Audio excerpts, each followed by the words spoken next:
Ladies and gentlemen, boys and girls, welcome to Section 10 Podcast. Here are your hosts, Jared Carabas, Coley Mick, and Pat Light. What's up and welcome back to the Section 10 Podcast, episode 448, presented by Barstool Sports. It is the home of your soon-to-be 2022 World Series champion, Boston Red Sox. My name is Jared Carabas, and I am a certified G and a bona fide stud, and you can't teach that. And this right here, this is Coley Mick, and he's 7 foot tall, and you can't teach that. And this right here, this is Pat Light, and he had a 23 ERA with the Red Sox, and you can't teach that. Bada boom, realest guys in the room. Gary, how you do it? What up, what up? Section 10 in the building. In the motherfucking building. Presented by Coors Light. Suck one. Suck one, Coley. Suck on that motherfucking Blue Mountain, juicy, ice cold, quenching your thirst, Rocky Mountain motherfucking gold glass bottle, Coors Light. Suck on it. Pat, you were on time today? Yes, I was. Yes, you were. Yes, I was. Yes, you were. Mm-hmm. I went to the Bruins game last night, and I thought I was going to get way more what's your contract situation with Barstool questions. Everyone wanted to know if Pat was going to be on time. I can tell you everything that I've ever posted since that day. It has had many comments about being on time for a podcast. Mm-hmm. Well, I mean, here's the thing, Pat. People just want you to be on time. I understand that. And you were on time today. Who was on time today? I was on time today. Pat was on time today. Mm-hmm. Jake's always on time. Coley is on vacation, and he's still here. Coley originally was not supposed to be here, but the reason why the McMahon is in the house for episode 448 is because we have the Section 10 debut of the recently retired, as of less than 24 hours ago, Jon Lester. Jon Lester is on the podcast today. Coley, where are you? You're in Havana, Cuba? Yeah, doing some scouting behind. Yep. Obviously, since I'm not on the books, I can do that as a non-employee of the MLB. Oh boy, what is that? What is that, Coley? Listen, this is Cuban life right here. This is what we do. This is what we do. Yeah. All right. Well, can you fucking mute yourself until that stops? This is another missile crisis going down. This is what happens down here. Yeah. But yeah, I'm just doing some scouting. Again, this is how the big clubs are doing it. They're taking podcasters who are not affiliated with the MLB right, and sending them to various pockets of the diaspora to find the next wave of talent. Right. And that's one of those things that, like, people would criticize Coley for being the unpaid, unofficial farm director of the Boston Red Sox. And everyone's like, why would you do that for free? And it's because in the event of a lockout, Coley is still able to go to Cuba to scout for future pieces of championship contending baseball clubs at the major league level. That's what he's doing right now. And originally, he wasn't supposed to be here. But then Jon Lester retired, and we asked if he would be a part of the program today, to which he said yes. He said yes. So eventually, not yet, you're going to hear an hour-long interview with Red Sox / Cubs / A's / Nationals / Cardinals legend, Jon Lester. I'm not going to count the Nationals and Cardinals era of Lester's career is just weird. Like, it was cool that he linked back up with Schwarber in DC, but like I choose to only remember Jon Lester as a Cub and a Red Sox. That's it. That's it. And Patrick from the Clouds in the Jon Lester interview had a Jon Lester story that he shared with Jon Lester. I didn't realize that.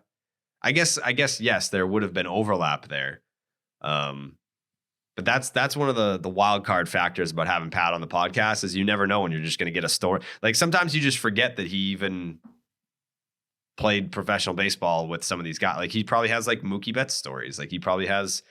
There's stories like obviously Pat's not one of your favorite players, but he has stories about your favorite players, no doubt. I think I'm some people's favorite player. No chance. I think that like you definitely have stories about. I want you to know that Coley just unmuted himself so I could hear his laughter about me saying that. No, not you, the audience at home. That's why I muted myself. It's for the audience that I've been told, and Jared can attest to this, that I have the best laugh in the office. Yeah, that is a known fact about me. I would say it's the 1B to Feidelberg's 1A. Feidelberg's laugh makes me laugh every time. He has a good laugh. There's no doubt about it. Yeah, you both have great laughs, but Feidelberg's laugh always makes me laugh. But I was actually going to come to your defense, Pat, because most of your career happens in the minors, in places that don't have like real teams, that just have minor league teams. I'm sure there are some people who caught you on a good day who were like, yeah, that's my favorite player. Mm-hmm. So I was right. Yeah, no, I could see that. Some fucking idiot in bumfuck Missouri is like, wow, Palite, this guy's the real deal. Perhaps his name is Sebastian. Could be. Sebastian got a lot of play. He got internet memed. Was the last episode that we put out the 4-hour episode? Yeah. Wow. That feels like a while ago. Well, here we are, week later. How do you follow up the longest episode in Section 10 history? How do you do it? Oh, you get Jon Lester on the podcast. And I will say this. Next week, we have another guest. A returning, I would say Red Sox Hall of Famer. I think he might already be in. I don't know how the Red Sox Hall of Fame works. Well, I don't know if it's like even if you have to wait 5 years, he's been retired for 5 years. Like so, without checking the Red Sox Hall of Fame, he's a Red Sox Hall of Famer, undoubtedly. What class? Gun to my head, don't know. I don't think I could tell you. He's a Red Sox Hall of Famer who has been on the podcast before, but I want to say it's been years. It's been years since this individual has been on the show, but he will be joining us next week. I have a story about him too. Oh, do you? Save for the That's podcast. interesting. 2016 Red Sox Hall of Famer.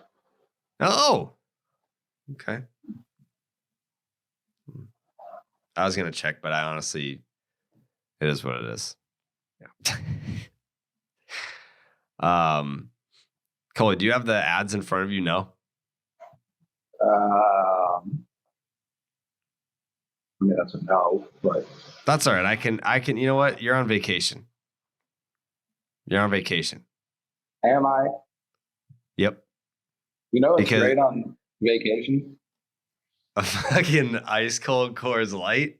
That's right, friend. These days, it seems like light forces us to be on all the time, Mm-hmm. even when you're supposed to be off for really the first time in years.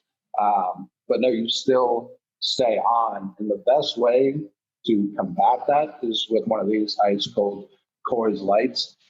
It's mountain cold refreshment made to chill. These days, everything is go, go, go. It's nothing but nonstop hustle all the time. Sometimes you just need a moment to turn it off and hit reset. Shut up, trucks. Good Lord. Pat, what's your favorite time of day to crack your first Coors Light? Right after a long day of working and doing podcasts, right around 5 p.m. That's not true at all. Pat probably starts drinking at like 10:30 in the morning. Pat has someone like swinging from the chandelier behind his head. Like mid ad. Patrick. Do they want a Coors Light? Yeah. Yeah. Are they on right now? Do they need a moment to chill out? Pat, you know this is a YouTube channel, right? Check out the Yes. Section 10 YouTube channel. You where can see who we're talking about. You can see the whole podcast where we are on camera. Coors Light is cold lagered, cold filtered, and cold packaged. It is literally made to chill. It's as crisp and refreshing as the Colorado Rockies, where Jon Lester won a World Series game. People always talk about it. It's true. Mm-hmm. I wanted to ask, was that like a gimme? Like, did they know before that series started? Like, thank Christ we're playing this sack of turds. Again, that's the baseball team, not the beverage, which is the opposite of that. I'm sure that was probably the only reason they were happy they were playing the Colorado Rockies, knowing that they were going to Golden, Colorado, and they could suck one after they won their second championship of the millennium. Coors Light is the one I choose when I need to unwind. So when you want to hit reset, reach for the beer that's made to chill. Get Coors Light in the new look delivered straight to your door with Drizly by going to CoorsLight.com/rocket. Celebrate, Pat, responsibly. And Coors suck Brewing one. Company, Golden, Colorado. Suck one. Suck one. Pat, how come you're muted? What's up? I just didn't want to interrupt the ad. Got it. Didn't want any noise from somewhere to ruin the ad read that McMahon was doing. Those leaky pipes you have. Yes. Yeah. You sitting near like a window. Maybe there's like a intersection, super Window busy right this here. time of day. Yeah. Yeah. Mhm. Yep. That's good. Do we want to just get right into the Jon Lester interview? Is that what the interview, Jared? you want to do the interview? Let's do the interview. Jake, what do you think? I think we should run it. Yeah, let's run the interview. All right. So without further ado, actually, Pat, what do you think? I think we should. Without further ado, let's get into the Section 10 debut of future Red Sox Hall of Famer, Jon Lester. All right, we are here with the newly retired Red Sox / Cubs / Oakland A's legends. And when there's some other teams mixed in there, we don't have to talk about those. Jon Lester making his Section 10 debut. How are you, my friend? I'm doing great, guys. You? It's all right. Yeah. All right. Yeah, I mean, like we're in a lockout right now. There's no new, like you retiring was like the first news where we were like, wow, we actually have something that we can talk about. And then I was like, you know what? Instead of breaking down the retirement, why don't we see if he'll actually come on the podcast? And now here you are. It's less than 24 hours after you announced the retirement. Yeah. Well, I mean, I knew about it for a while, so it wasn't like, yesterday wasn't like a big emotional day or anything for me. So like I said, I'd known for a while, probably midsummer. And so it was pretty, I don't want to say easy, but there wasn't the, I guess like like I said, the emotional side of it, I kind of surprised, made the decision, the night before type thing. Yeah. So, I mean, like you made the decision while you were still playing, how many people in your circle did you kind of let know that like, hey, this is my last go? Really everybody in my family knew, some of the teammates, some of the guys I was closer to, I would kind of joke about it with some other guys and mention it, but I don't really think they thought I was serious. But yeah, I mean, like I said, man, I've known for a while. I've told, I don't want to say a lot of people, but the good majority of the guys that mean the most to me. Love that. Like, so I'm going to jump around a bunch here. The one thing that I did want to ask you, because obviously I texted my mom yesterday when you announced the retirement, and I sent her a picture of me in 2006 from our family vacation in Disney. And I was like, just for perspective purposes, this week when we went on vacation to Disney in 2006, Jon Lester made his major league debut while we were in Disney. And she was like, holy shit, that was a long time ago. Do you remember your big league debut? Like, do you remember the emotions that you felt on the day that you were called up? Absolutely. I was actually just talking about it with my dad a few days ago. The craziest part about that day is it was supposed to be a doubleheader, and the first game was supposed to be at like 11 in the morning, something stupid. And I got, can't sleep. So I'm up at, 6 at the field by 7:30, just twiddling my thumbs, ready to go. And we had like a 5-hour or something rain delay. So we didn't start the game till 6 or 7 that night. So I'm sitting there from, let's just say 8 o'clock till 6 o'clock that night, ready for this game. So it was a lot of built up emotions. A few naps were taken. Just like the nervous energy, man. Like you can't sit down.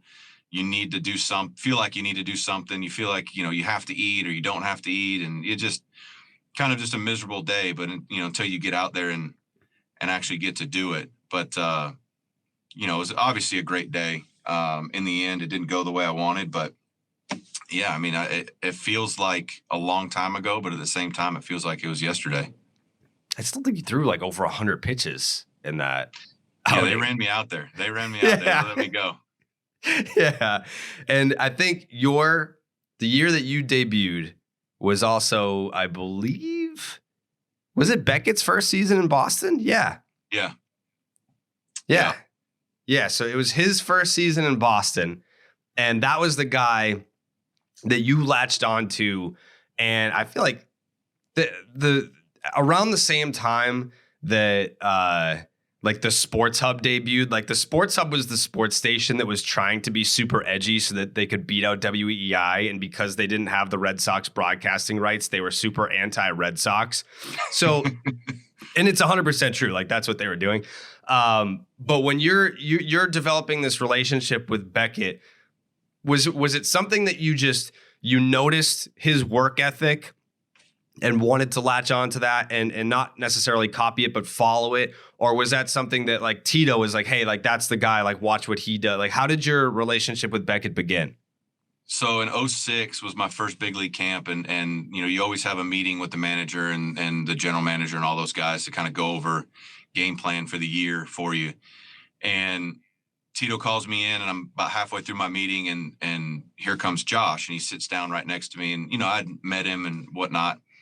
And I think probably Josh wasn't too happy about it. He's 20 something, been around the league a long time. And, not the greatest first impression personality per se. But Tito looks at me and he looks at Josh and he goes, hey, whatever he does, you do. So if he's throwing a bullpen, you throw a bullpen. If he's doing this, if he's lifting upper body, you do that. So anyway, we got on the same program from that day forward. And we literally, from that day till the last day, we were catch partners. We did our workouts together. He was in my bullpen. I was in his bullpen, every time. So it was a pretty cool relationship. Like I said, I'm sure he didn't love it at first, but, I got a really good friend for life out of it. And I got to learn a lot, man. Like he is a very knowledgeable guy when it comes to baseball and just the life, man. Like it was a privilege to be his teammate. And then obviously, becoming his friend is just kind of an added bonus to it. Yeah. Not to give him too much credit, but like obviously you have to give yourself some credit for, or most of the credit for the, I guess, resume that you've put together throughout your career. But having a dude come in that's like, yeah, like I pitched in the World Series and I beat the Yankees in the World Series, and you're learning from that guy. And you've obviously had a ton of regular season success, but where you built your legend was in the postseason. Like you were unbeatable in the postseason. How much did you tap into his brain when you're experiencing for the first time the postseason, winning a championship, and then going from kind of like, hey, it's nice to have Lester come back and like he's going to contribute a little bit here, to it by the time 2013 rolls around, like this is our guy, like this is our bulldog, like 2008, like you're the guy going alongside with Beckett, where it's like this is like we've got two aces here, he's a bulldog. And like how much did you tap into Beckett's mentality in the postseason? Yeah, I don't know so much on the mentality side, but it was definitely, which I guess it is the mentality side, but it was definitely like the routine, the routine oriented. We're very similar in that aspect of things. Like we always fall back on, okay, what do I have to do today to prepare myself for not only tomorrow, but my start? And I saw that firsthand, how he really honed in on that. So, the day after was this, the day after that was this, and so forth. So when he got into the start, it was like, all right, I'm ready. Like now I just have to worry about who's up and what am I trying to do to get him out. You're not worried about, am I physically ready? Am I mentally, like, you're prepared, you're ready to go. So I think that was the beginning of it. And then I think postseason, man, like, one part of it is getting the experience, right? Like you need to be in it to experience it. And I feel like I fell into perfect scenarios for myself to succeed and build confidence.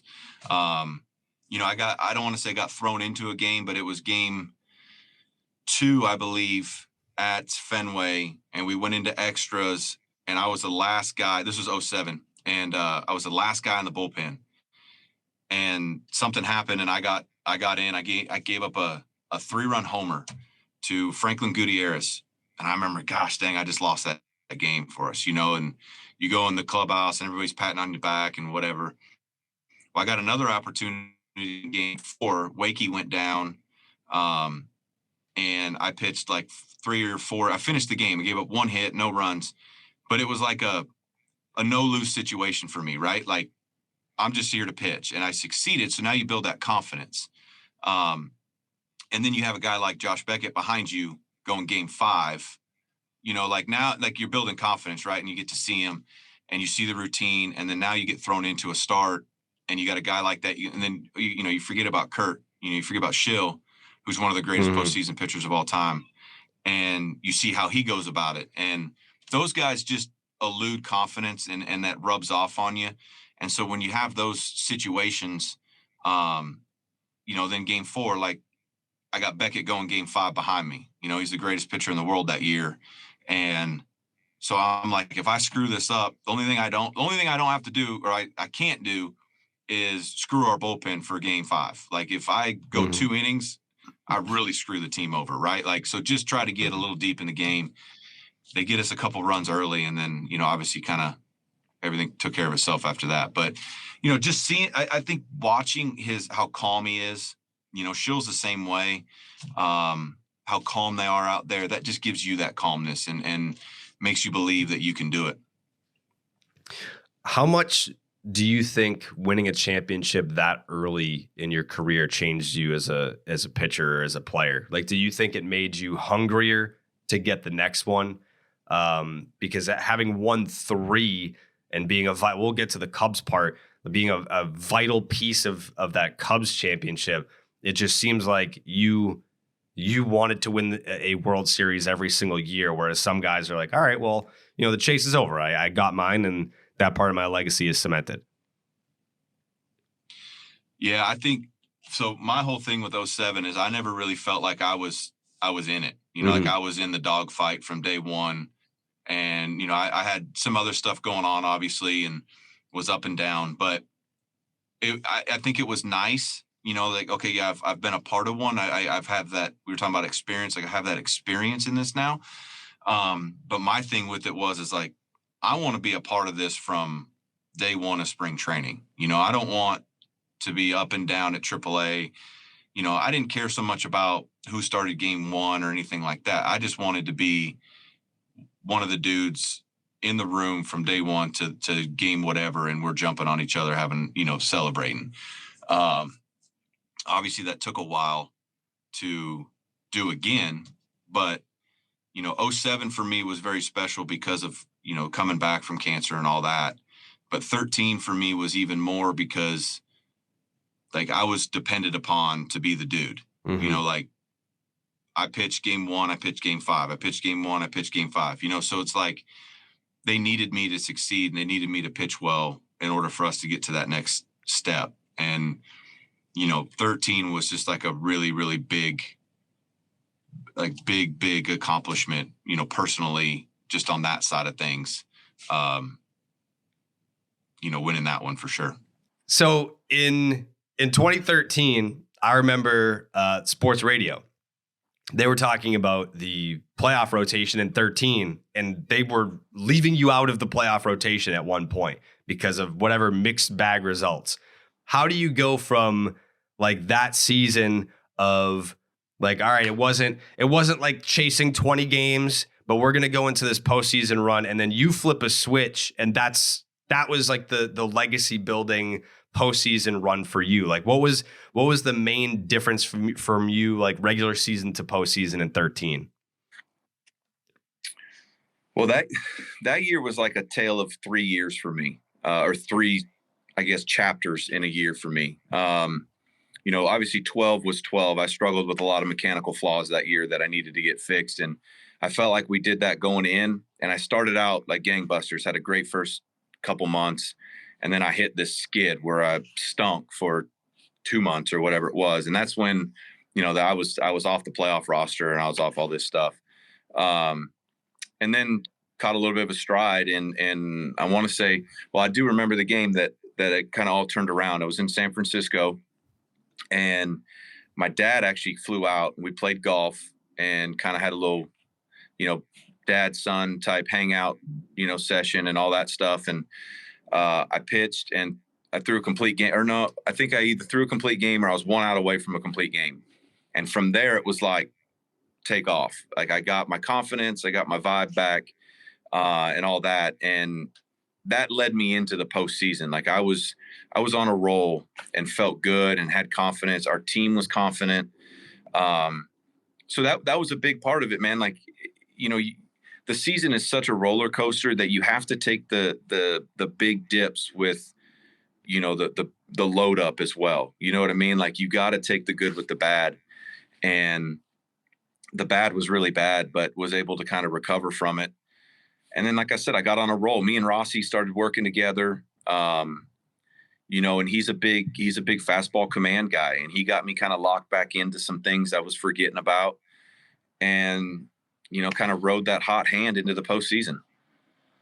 One of the things that I wanted to ask you about that I feel like only you and Lackey can really explain is in your time in Boston, there were definitely some like 13 being one of them, where you could see that the players were having fun.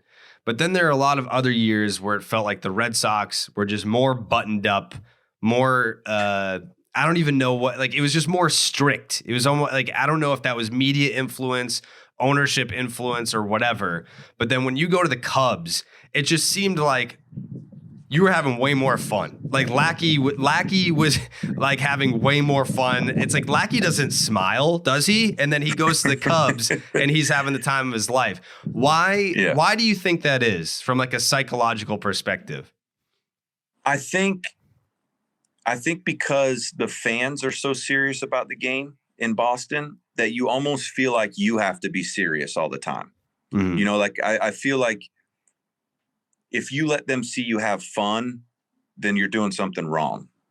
Then we got a group of guys, and two, man, like look at the year we came off of in 12. And then we got a group of guys that a lot of them were towards the end of their career. A lot of them, only dreamed of playing for an organization like the Red Sox, and they knew who they were. They didn't care what other people said about them. And we had it. I mean, I know 04 was a group of idiots, but we were a bunch of idiots. I mean, like nobody cared, It was, this is my job, but I'm going to enjoy doing it. And everybody got along. Everybody enjoyed being around each other. That was one of we did team dinners and stuff in years past, but that was like the first year where it was everybody. You know what I mean? Like if you didn't have 15 to 20 guys at a dinner, it was like, okay, what's wrong? Like something's going on. So it was just a good group, man. And it brought the joy back to baseball, because baseball is fun. It's supposed to be fun. And I think it brought joy to Boston. And I think you see a different side of Boston. Like it is fun to go to the Red Sox game. It is fun to watch these guys have fun and play, but still be accountable for what's going on. I think that's a big thing too. Like you can joke around, you can have a good time, but at the end of the day, are you accountable for what you did on the field? And I think we were that. And that just carried over. Even the next year, even though we weren't great, it was still guys enjoyed coming to the field and being around each other.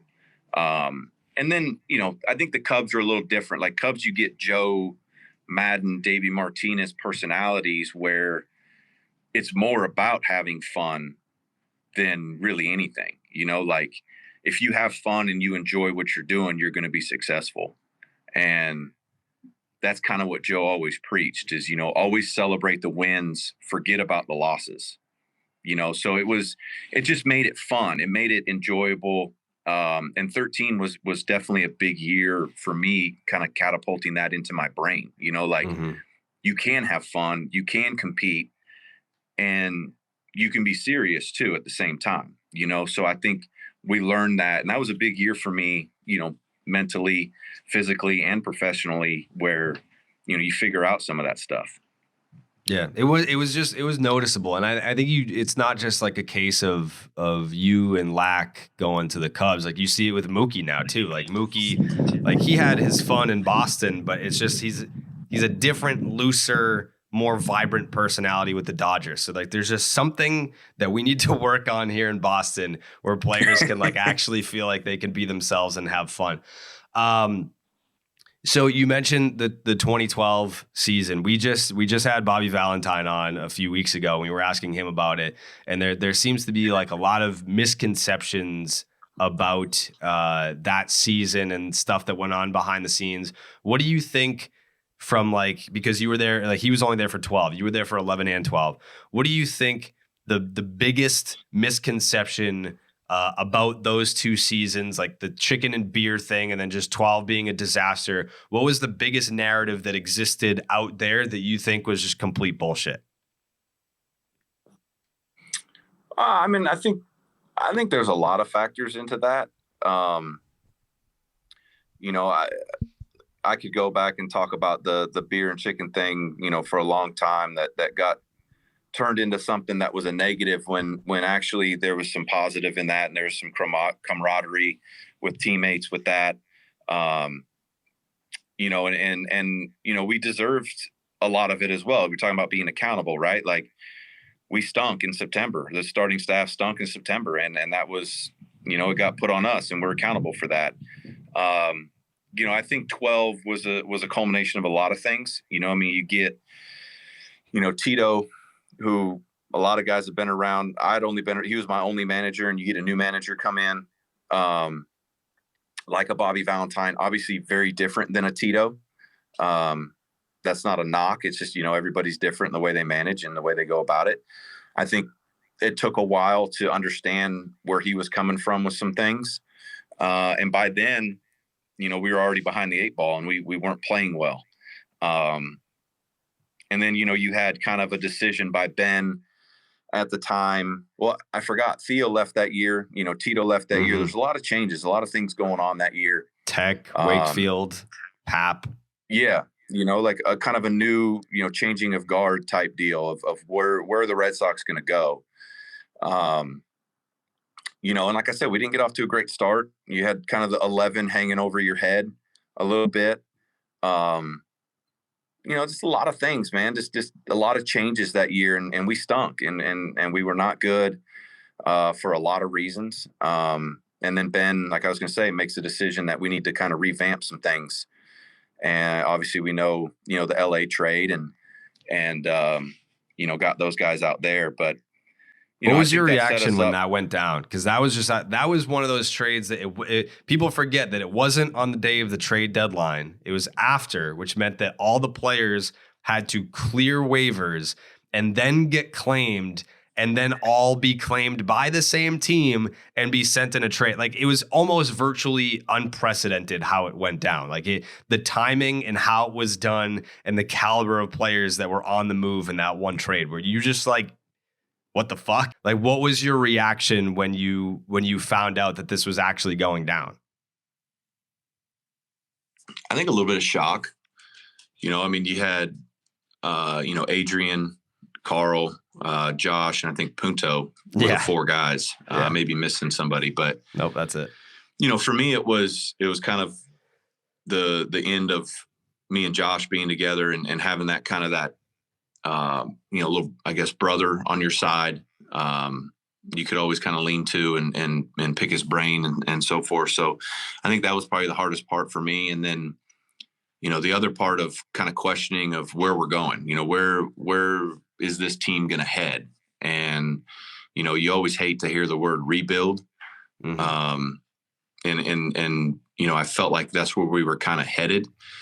And then, you know, we finished out that year, which, like I said, stunk and we were not good at all. And then, you know, the off season, we make all these changes again, bring in a bunch of new people. And all of a sudden, like I said, we got a bunch of idiots that are growing beards and having fun in the clubhouse in spring training. And then you bring a guy back like John Farrell, who a lot of us had that relationship with already as a pitching coach and all that. And, you know, you get that comfort back almost, you know, and we just kind of took it from there.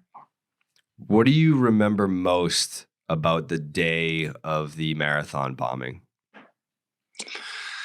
So I remember I want to say it was a Monday. It was a marathon game. We were all obviously stating the obvious. We all were piling on the bus. We were getting ready to go to Cleveland for a 2-game series. And, you know, we usually had a police escort out of Boston or out of Fenway.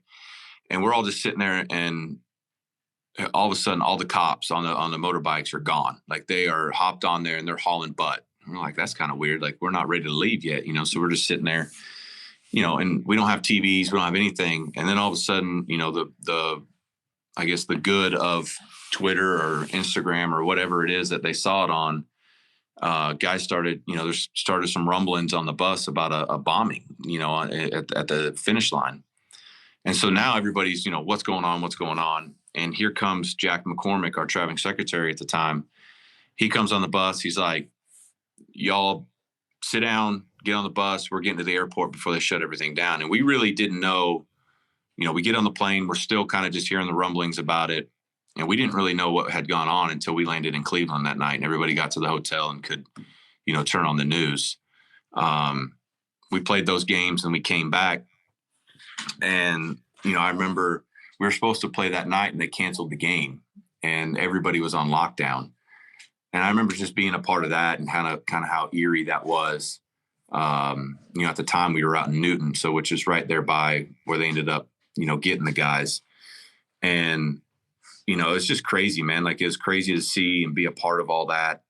And then, you know, you talk about, you know, like bringing guys together, and then, you know, obviously that's not fun, but you bring our group together and it just took off from there. We felt like we had the city with us. And, you know, David in his speech, you know, I remember that like it was yesterday. But yeah, just a crazy, crazy couple of days to be a part of. Yeah. I mean, that was like having been to a bunch of those playoff games that year. I was there in 2004. I saw some of those games. I went to like the playoff run in 2007, and I'm trying to compare, I guess, like the crowd emotion. And 2004 was loud for sure, but I was at the clincher in 2013, Game 6 at home against the Cardinals.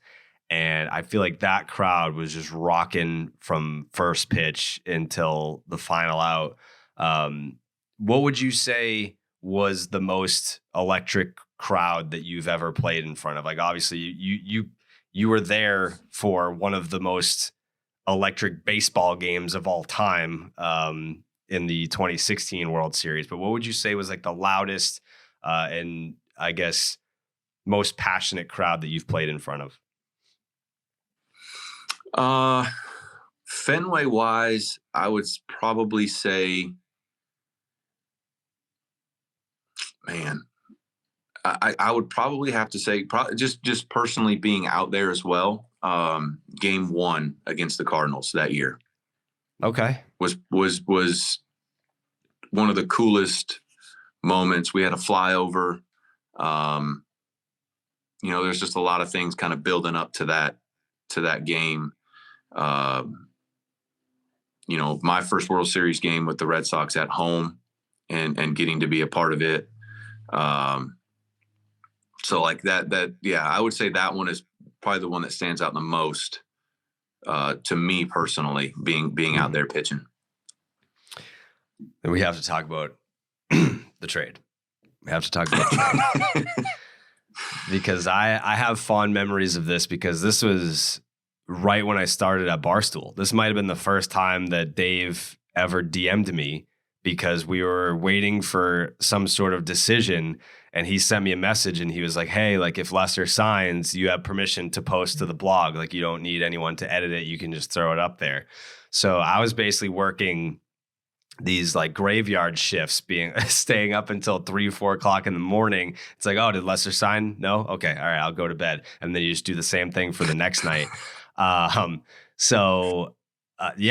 Thank you for giving me my first opportunity to post live to Barstool. The trade goes down. Thank you. So I posted this picture yesterday, and it always makes me laugh, because when you're at the press conference with Gomes, when you're holding up the Lester Oakland A's jersey, there's just absolutely no emotion on your face whatsoever. You're just like, you look mortified. In the days leading up to the trade, how confident were you that you were going to be traded? Because I remember the quote that you had where it was like, you're going to have to rip this jersey off my back. I think it was pretty clear at the time that you did not want to leave.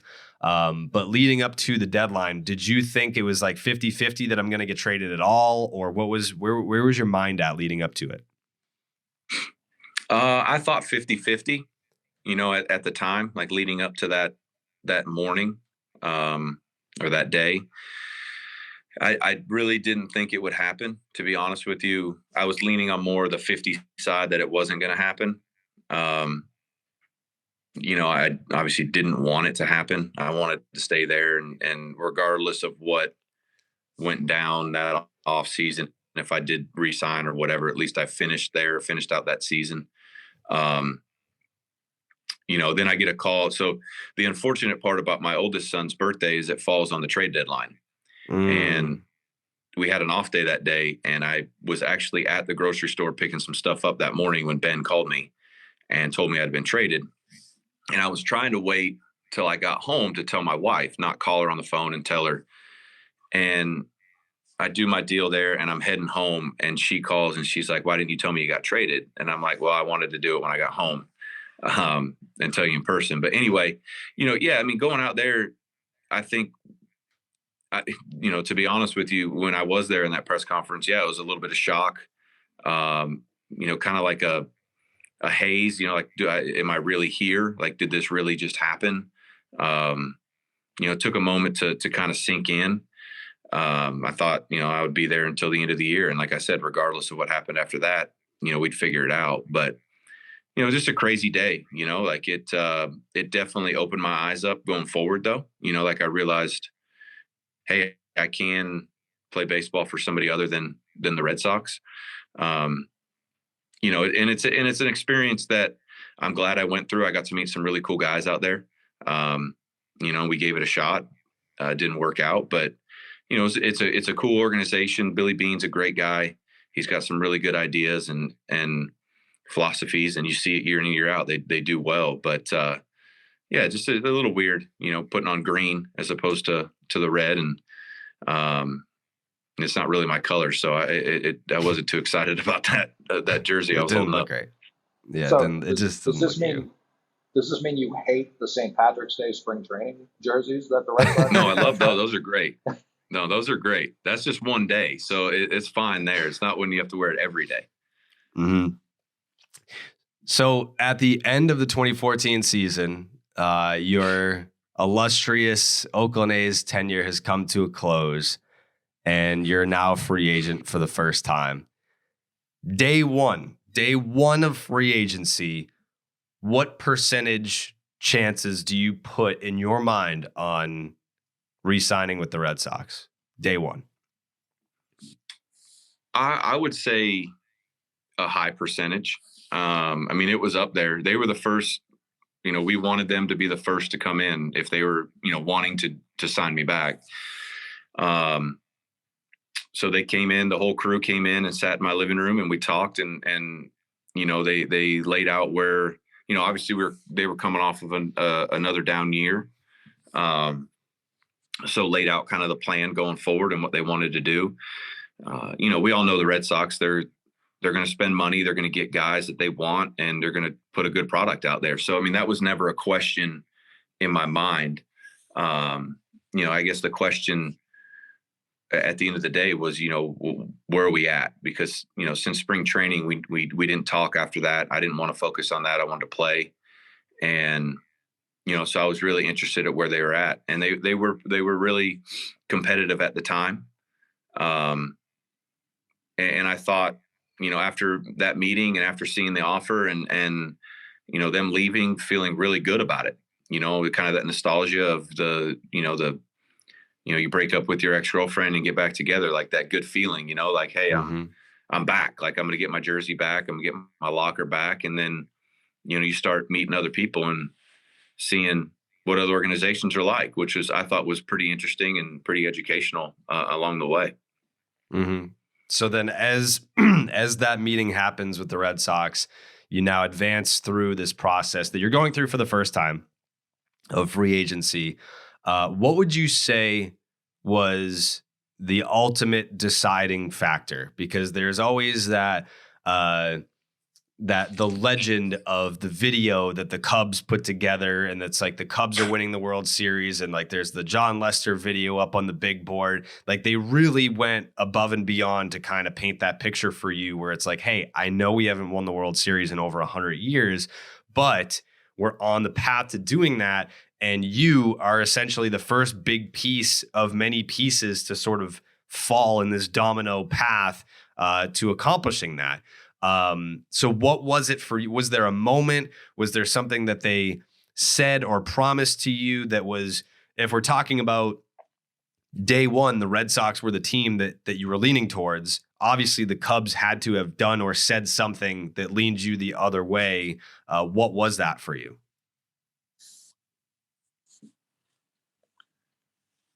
Yeah, I mean, I don't think there was one particular moment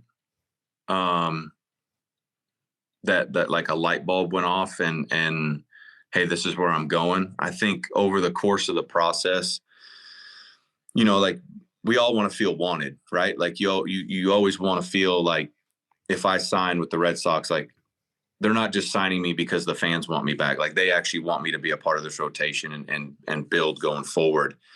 And not to say that they didn't, but I feel like the Cubs like really made me feel wanted, like they needed me to be this piece. They wanted me to be this piece. And at the end of it all, we gave the Red Sox a chance to be in it. And I really wanted for them to be there and to be competitive with it. And, at the end of the day, like, going through getting traded and going through the free agent process, it really makes you take your heart out of the game, right? Like, you have to remove your heart from decisions, right? Because when it comes down to it, those guys are making business decisions for their investment or their team to be successful. So you have to make decisions with your brain as well and try to remove your heart. So that's a really, really hard part to do. In the end, like I said, man, it was about being wanted. It was about being a part of something that I had never been a part of. Like, I was a part of the 2004 deal, just in the organization, but I feel like on that, so having that kind of lore in the background with the Cubs was pretty cool drawing point. But at the end of the day, like I said, I mean, Theo, we all know how Theo works and how good he is at selling and boasting about how, good his stuff is compared to everybody else's. He just made me feel wanted, made me want to be a Cub. I think it speaks a lot to your work ethic and just your overall ability. That when we're talking about guy, like we mentioned Lackey a lot, like Lackey, like he won a World Series with the Angels when he first came up. Then he comes to Boston and he's part of that 13 World Series team. And he's not just along for the ride. Like he threw some gems in that postseason that directly resulted in the championship. And then he was also a part of the 2016 Cubs. But I don't think anyone is throwing around the word Red Sox legend or Cubs legend when it comes to a guy like Lackey. There are, and I don't mean to just point out him, but there are players that contributed to championships that are not viewed as like put on like this pantheon. But for you, whether it was because, I mean, you come up the no-hitter in 08, and then you've got 2 rings in Boston, and then you're part of one of the most important championships in professional sports history with the Cubs.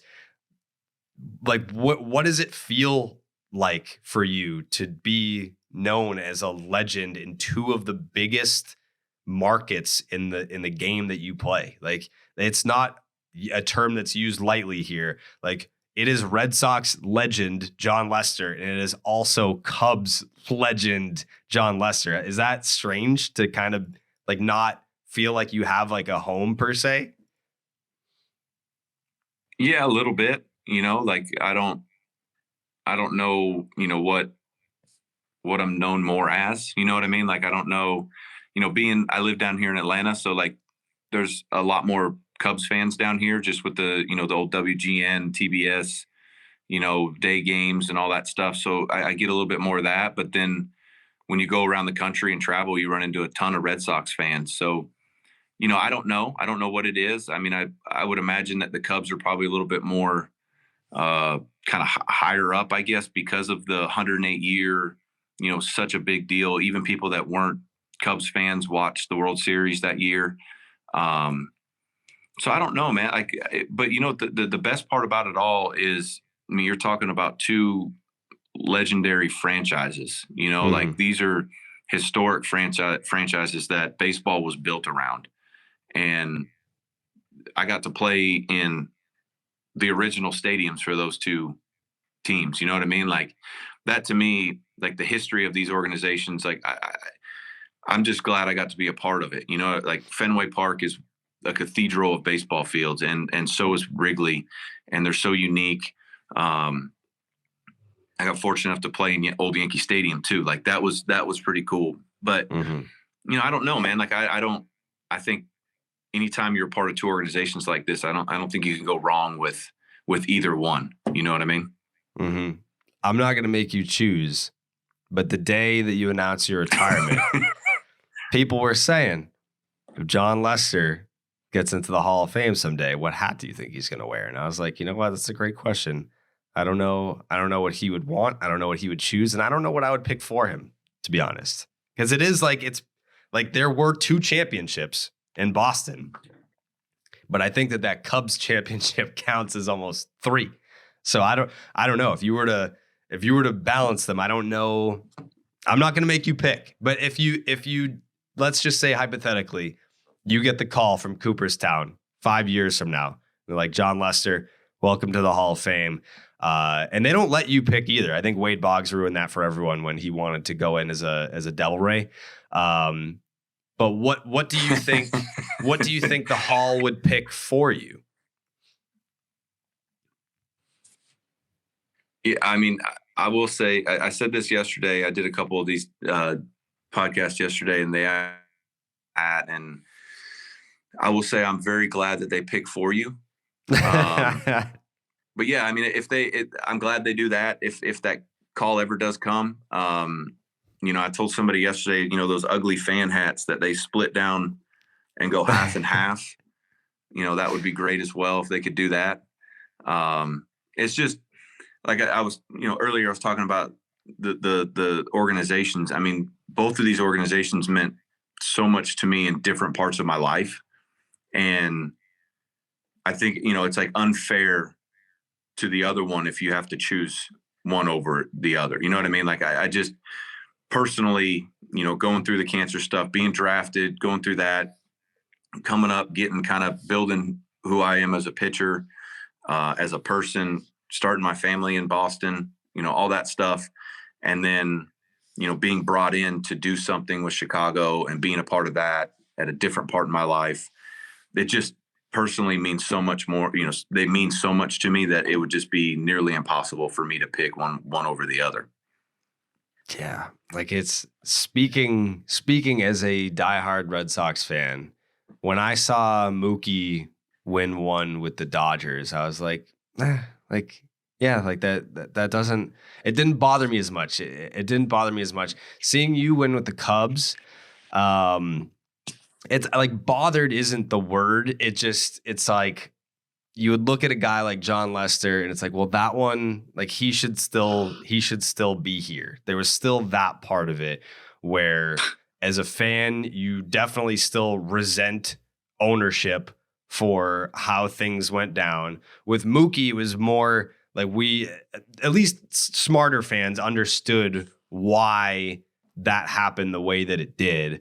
But with you, there was no understanding. Like, logically, it did not make sense. So that's why I think it was more difficult for me to see you win with the Cubs than Mookie with the Dodgers. And I know Coley disagrees with this. Go ahead. Well, Unmute yourself, Coley.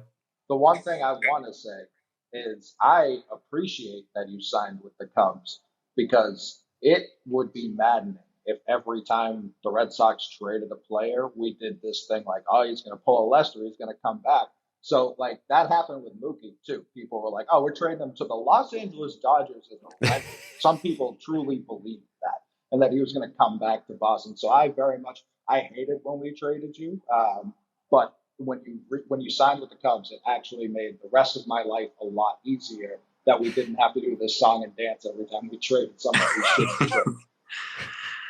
Yeah, I mean, it's just such a, like I said earlier, like, you gotta try to remove your heart from everything, right? Like, so when we went through this whole deal in spring training, like, you don't get what you want, like, you don't get this thing done, and now your feelings are hurt, like, it's like, well, why don't they want me? Like, why did I do something wrong, along the way? Like, I feel like I did everything right to this point, like, now it's my chance to be rewarded for that. Like, why am I not getting rewarded? I told you I want to be here. Like, I told you I don't need top dollar to be here. So what did I do? Like, did I say something? Did I do something? So there's just a lot of questions. And man, like, like I said, being traded, it makes you realize that it is a business, and it sucks sometimes. Cause we are human, man. Like, we invest in cities. Like, I was invested in Boston. Like, we started our foundation there. We had a house there up to that point. Both of my kids were born there. So we had family, we had friends, we had people, we had relationships up there, that we had that comfort there. And then you have to realize that, it is a business, and as much as it sucks, you got to make decisions, and, hopefully those decisions work out. And sometimes they make decisions for you, and you got to go where they tell you. And that sucks too sometimes, but it just, I'm always a big believer in things happen for a reason. And this whole kind of, at the time, you're spiraling out of control, saying, well, what's the deal and all this. And then when you're able to kind of sit back and realize, hey, this happened for a reason. And I was put there for a reason, put there with all these guys for a reason, to do this great thing that we were able to accomplish together. And in the years that will come, like, I think we're next year will be the 10-year anniversary. That's fucking crazy. Next year will be the anniversary of the 2013 World Series team. Isn't that insane? I can't believe that now that you just said that. Yeah. Next year will be the 10-year anniversary of the 2013 team. Let's say the Red Sox invite you back. They bring back Gomes. He's always looking to do something. He was just at the Barstool Chicago bar opening the other night. If they bring back, yeah, he's insane. That if they bring back that team, is it going to feel weird for you to, like, put on a Red Sox jersey and walk out on the field being like, this is Like, is that going to feel weird for, like, what emotions do you think you'll feel walking back out onto like the Fenway Park grass wearing a Red Sox jersey in front of like a packed house? I would imagine it'd be amazing. No, I don't think it would be weird at all. I mean, I think hopefully, this happens in front of a packed house, and hopefully all those guys that who were part of that team that year can be there. My kids are bugging me every day to go up to Boston. My oldest remembers a little bit, not much. We went up there a few weekends ago for a Luke Combs concert, kind of like a little getaway type deal. And they were yelling at us the whole time that we got to go and eat at our favorite restaurants and hang out for the day and all that. So I definitely, it's on the list of things that I want to do is go up there and take them to Fenway and let them see it. So, what better way to do it than to be able to go back out and walk on the field and get those feelings again. No, but like to answer your question, no, I don't think it would be weird at all. I think it would be great. I think it would be an amazing feeling. And I don't want to say I look forward to it because I can't believe that's 10 years. It's crazy. But, definitely is something that I'll put on my calendar whenever they announce that day. Yeah, you handle things a lot better than I'm. So petty and just so bitter about everything that, I mean, if I had gone through the 470 thing, I don't know that I would have been like, you know what, go fuck yourself. So yeah, I'm very appreciative that you have a much better attitude about this than I do. Before we let you go, unless they have any other questions, Coley's got questions. I want to know, because I know that you probably have a bunch of them that you can't tell. So scroll down the list to the one that you can tell, your best Dustin Pedroia story.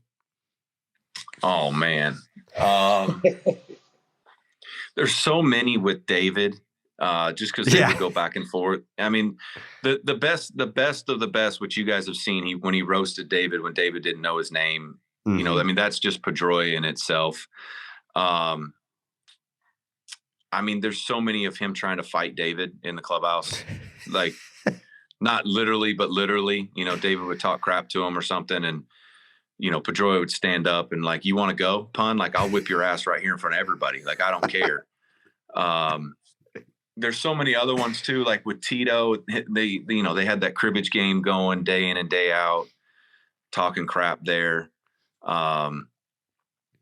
They just all kind of run together. Like once you've heard one PD story, you can just pick like another person, like him yelling at, and then just insert that person. It's like he goes up and down. I'll tell you this, you guys might not know this one. This might be a one that you guys haven't heard yet. Okay. So we're in AA and I'm on the mound. Hanley Ramirez is playing shortstop and Pedroia is playing second. And I don't remember how it got to the point, but Hanley wouldn't look at Pedroia. There's a guy on first. Hanley wouldn't look at Pedroia for their little mouth thing that they do for who's covering the bag. So this goes on for like 2 pitches, 3 pitches. And finally I hear somebody yelling time. And I turn around and Pedroia is walking over to Hanley in the middle of the game, screaming at him, telling him if he doesn't tell him who's covering the base, he's going to kick his ass right there at shortstop. So like we're all standing around like, what in the hell's going on? Like what is Pedroia doing? So, you can't hear him actually yell at him, but we get in the dugout and, we find out later what's going down. But I mean, he definitely didn't change. I mean, he was always the same. No. Yeah. He's an absolute gem. We'll have to, the next time that we do this, we'll have to have you guys on at the same time. He's not doing dick. I'm sure he would be happy to hop on and catch up with you. Do you guys still keep in touch? Yeah. Not probably as frequent as we would like. But I talked to him yesterday a little bit and he was talking shit about his golf game already.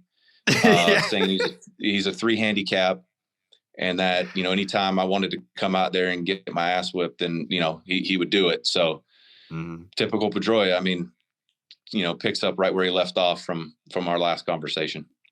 Sounds about right. Coley, what do you got?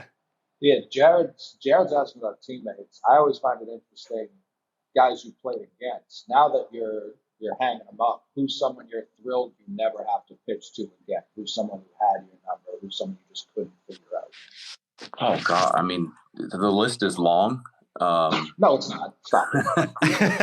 I mean, man, I'm trying to think. Like, really, anytime I pitched against the Cardinals for the Cubs, it seemed like it was just, even when the games went well, it was just always a grind. They have kind of that, like the old school Yankees, kind of feel to their lineup where it's just one after the other, like there's no break. And even their pitchers take hitting. I got to see that firsthand. They take it very serious over there. They work hard at it. And, they have little games where if they don't see 5 pitches, they got to put in the pod or whatever. So I would say that them as a whole, one guy I was really happy to see retire was Jeter. Okay. When I was over there, he just seemed to always be on base. Not a lot of damage, but just always getting hits at the right times for them. Obviously, that's why he is who he is. But he was one guy over my career.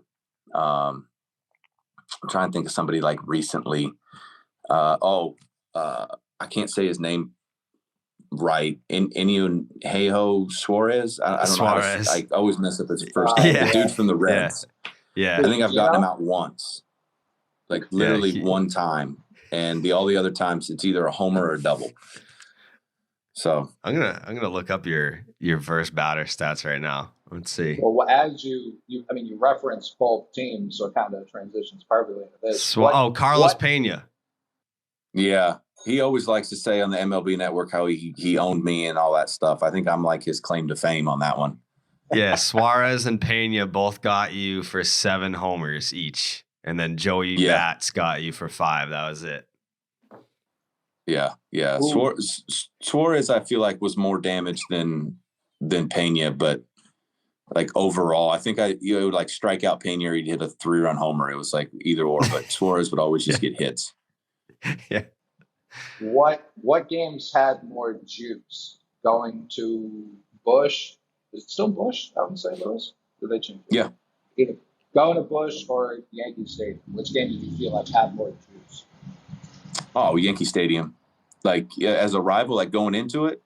Right. Yeah, absolutely. Yeah. Not Cubs, Yankees. I don't. No one cares. Yeah, like you would get the occasional, St. Louis fan that would yell at you, but you roll into Yankee Stadium. You're at Yankee Stadium. You're getting yelled at from the time you're there till the game's over, and sometimes when you're leaving and on the bus, you're getting yelled at too. So it's a different.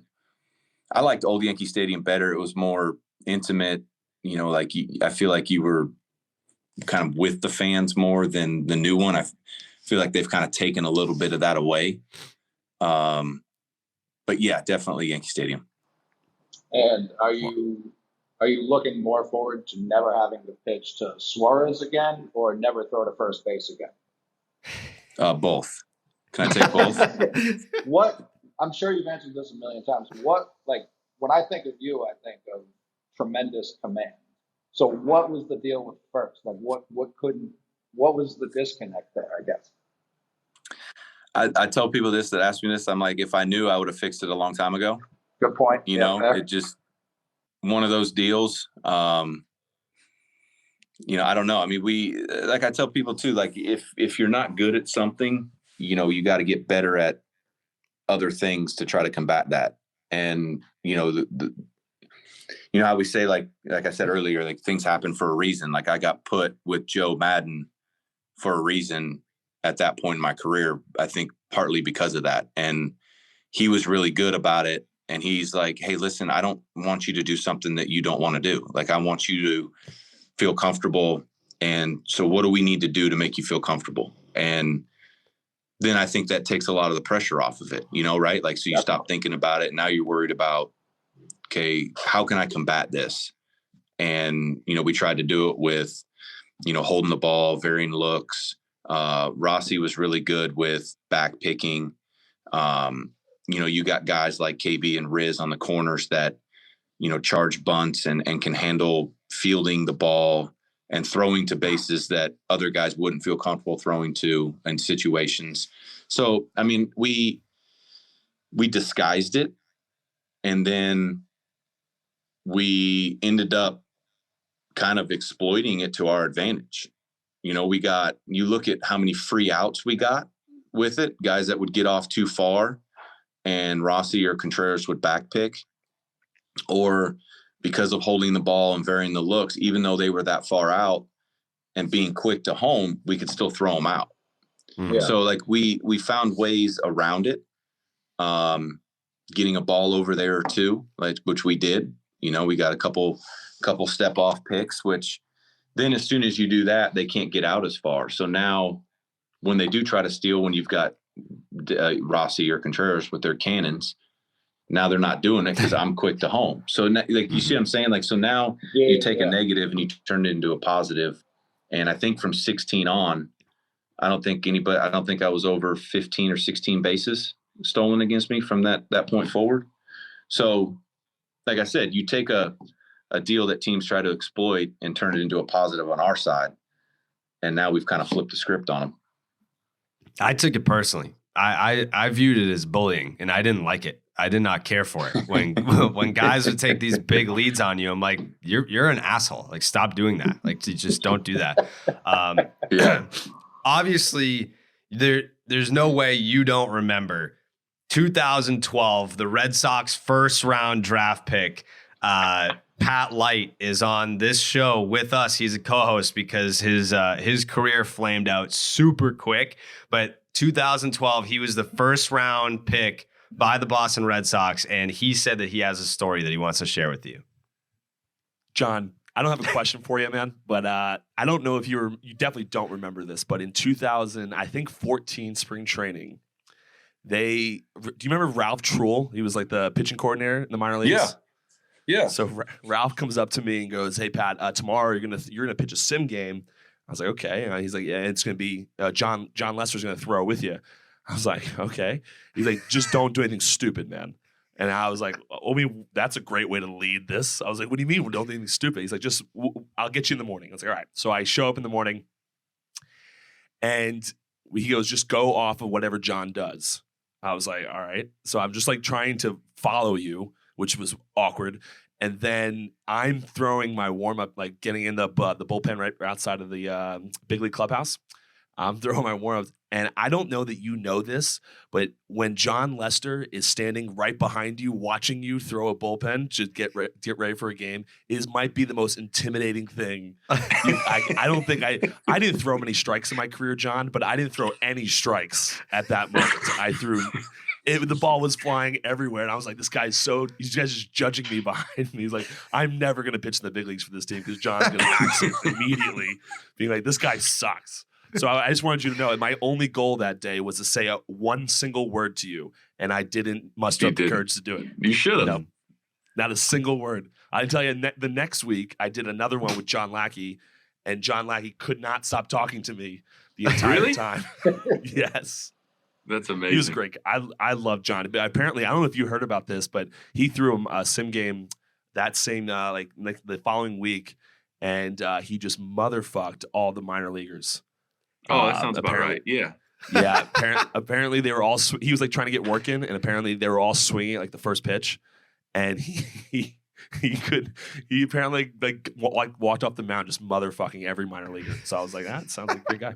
Oh, he did. So we had a kind of same deal with Chicago. I don't remember what year it was, 15 or 16, but same thing, had a sim game, and we had the minor leagues over there, and he finished his warm-ups and he walked up to, because they had the turtle back there too. Like it wasn't like just a full game. It was kind of just BP / get your work in type thing.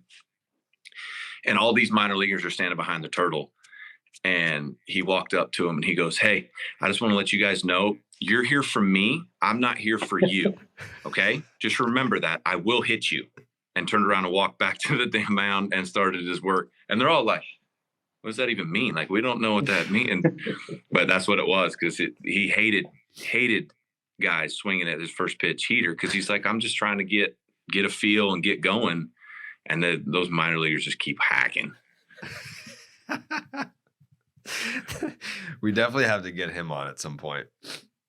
I would love to get him on just because of the bar stories. When I went out with Jon one time, I didn't go out with Jon. Let me take that back. I was at the same bar that Jon was at. Yeah, I was passed out in the corner. Okay. Yeah. And I won't say the guy's name, but there was a teammate of yours with him at the bar talking to a nice young lady. And that young lady then came and spoke to me. I didn't know her. And I thought I was going to die because the teammate of yours looked like he wanted to fucking kill me. And I was like, why is so-and-so staring at me right now? And he's like, oh, well, he was talking to me earlier. I was like, okay, well, you need to leave. I'm in the minor leagues. This guy can't be looking at me. Like, that's not a thing that happens. And then Jon approached me. And I was like, oh, fuck that guy. Don't worry about him. And I was like, oh, okay, Jon, sorry. Sorry. Yeah, Sorry. He's the best. He's the best. There's definitely a lot of stories. There's a lot of stories there with Lack. And he's a great storyteller, too. He's got some good ones when you get him going and get him comfortable, and he rattles off some good ones. Yeah, we were gonna go through Millar for that one. They're neighbors down there. Yeah, that's a good one. Maybe get Millar on, and then try to sneak Jon in kind of on the other side of it. Yeah, he's buttering up some relationships for me. He's buttering up my relationship with Clay. We're mending fences there, and then eventually we want to get the whole, what is it, cul-de-sac. We're getting the whole cul-de-sac. Yep, that's what we're gonna do. There you go. Jon, thank you so much for taking the time. This was great. First time getting you on. I think the next time what we want to do is you're gonna have some free time on your hands. Are you more of like a fisher or a hunter? What do you like to do more? Either. I'm good with either. Let's get you on a boat with Pedroia. We'll fire up a 3-camera shot. We'll get on a boat. We'll have a nice little day. Freshwater or saltwater? What's your preference? I like the shallow part of the saltwater. I don't like to go out into the unknown out there as much. Okay. All right. We'll do something like that. We'll do like a nice little boat day, and we'll set up a 3-camera shot, and we'll get the stories going with you and Petey. Cool. I like it. Sounds good. Done deal. Thank you so much for taking the time. Congratulations on retirement. Thank you. I appreciate it, guys. All right, man. Later. Right. Thank you. All right. Thanks, guys. Big thanks to Jon Lester for making the time. Gave us over an hour of time. I'm sure he's getting interview requests out the wazoo. Where did that come from, that word? The wazoo. What is the origin of that? Washington State. You think so? Yep. Mm-hmm. Could be. Any big takeaways? I mean, it's always painful to hear him talk about like asking him, hey, because he even said, like, I've heard him say in other interviews before something along the lines of, when I got traded to Oakland, it became easier to sign elsewhere after playing for an organization that wasn't the Red Sox. So asking him, all right, you played for the A's and then you became a free agent. At that point, day one of free agency, what were the odds of you playing for another team? And he's like, oh no, it was still like 99% Red Sox. So for the Red Sox to have essentially either A, fucked it up again from that point forward, or just the Cubs were that much better in their offer, or reading between the tea leaves there. I guess you just read the tea leaves. You read between the lines. It sounded like the Red Sox made the first offer, which was more than the offer from the previous spring training, which was what, 470? Is that what you were saying? 470, and I think they made an offer for 6,135. I don't know what he signed for. I think it was like 6,154 or something. I think it was 144. I was looking at it when we got on. And he said they were 6,155. 155, okay. So he said they were competitive when they were first. Like he said, they were the first thing to come, came to his house. I assume that was their final offer, and they did not budge from it. So one thing we've kind of seen from the Red Sox is when they make their offer, that's it. We saw with Mookie, they wouldn't re-engage, they wouldn't raise it. We heard it from Lester. They made their offer, and one other team. It sounded like he kind of gave the Red Sox the last chance to either match it or top it. I don't know if matching it would have done it. We might have had to have topped it. The Red Sox weren't interested. We obviously know the route we pursued with Red Sox legend Yoenis Cespedes. So yeah, probably chalk that trade up as an L. Yeah, and then that was they didn't sign Lester, but then they gave an extension to Rick Porcello for like 4 years, $82.5 million or something. Yeah, they gave him the Lackey deal, almost exactly. We need to get Lackey on here. Definitely. Pat, you have Lackey stories? Mine is the one I just told. I don't believe so. Oh, you don't? All right. No, the Lackey story that I have is the one that from the bar, which I'd love to ask him about. Well, yeah, there was the minor league story. What minor league story? You said you threw with him a week after you threw with Lester. Yeah. He couldn't stop talking to you. Yeah, he was very, very, very talkative. Jon Lester was the exact opposite of talkative, which we just talked about. Seemed talkative with us. Yeah, I mean, I've already said he was a good dude. I mean, Jon is much bigger than I think many people realize. And also it's Jon fucking Lester. So a guy I think it was my second spring training, not even out of A-ball yet. And to have a guy like Jon Lester just standing over you, watching you throw so that he can do his like timing for getting ready for the start was incredibly intimidating. It's Jon Lester. You intimidated around me? No. What about Jake? Are you intimidated around Jake? All the time. For the best. Yeah. Why aren't you intimidated around me? I don't understand.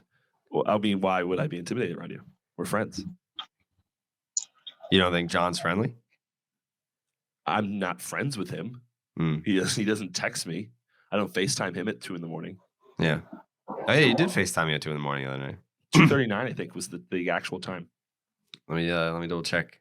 You FaceTimed me at 2:29.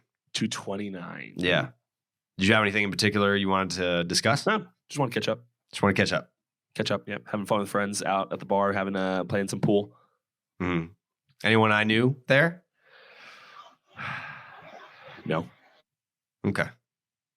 Have you met Brandon, the guy that essentially runs Green Rock for me? Maybe. Coley, did we meet Brandon? Coley did not. All right, then I didn't either. Who was the guy? Well, you might have met him the time you came to the bar. Actually, you came actually when we were open. You might have met him that night. No, I didn't meet anybody. You didn't meet anybody? No. Okay. No, I don't. I mean, he might have met me. Okay. But I didn't meet him. Okay. You know? One of those. Sometimes, like, my body is physically present, but my mind is somewhere else. Yeah, I understand. What is that, Coley? What's going on? So I don't know. It's like, it sounds like the radar guns that they use in Cuba are like electric hacksaws. Yeah. Gas powered radar guns. Yeah. Yeah. What's this kid got on the gun right now? Can you see? I mean, he's humming it. I think you can hear. Yeah, as you can hear. Yeah, he's pumping gas right now. Yeah, no, I don't want to say too much. There are a couple other scouts in the area. Right. Unaffiliated scouts, of course. Mm-hmm. So I don't want to tip my hand. Well, I don't think it's that they're unaffiliated. They're just unpaid.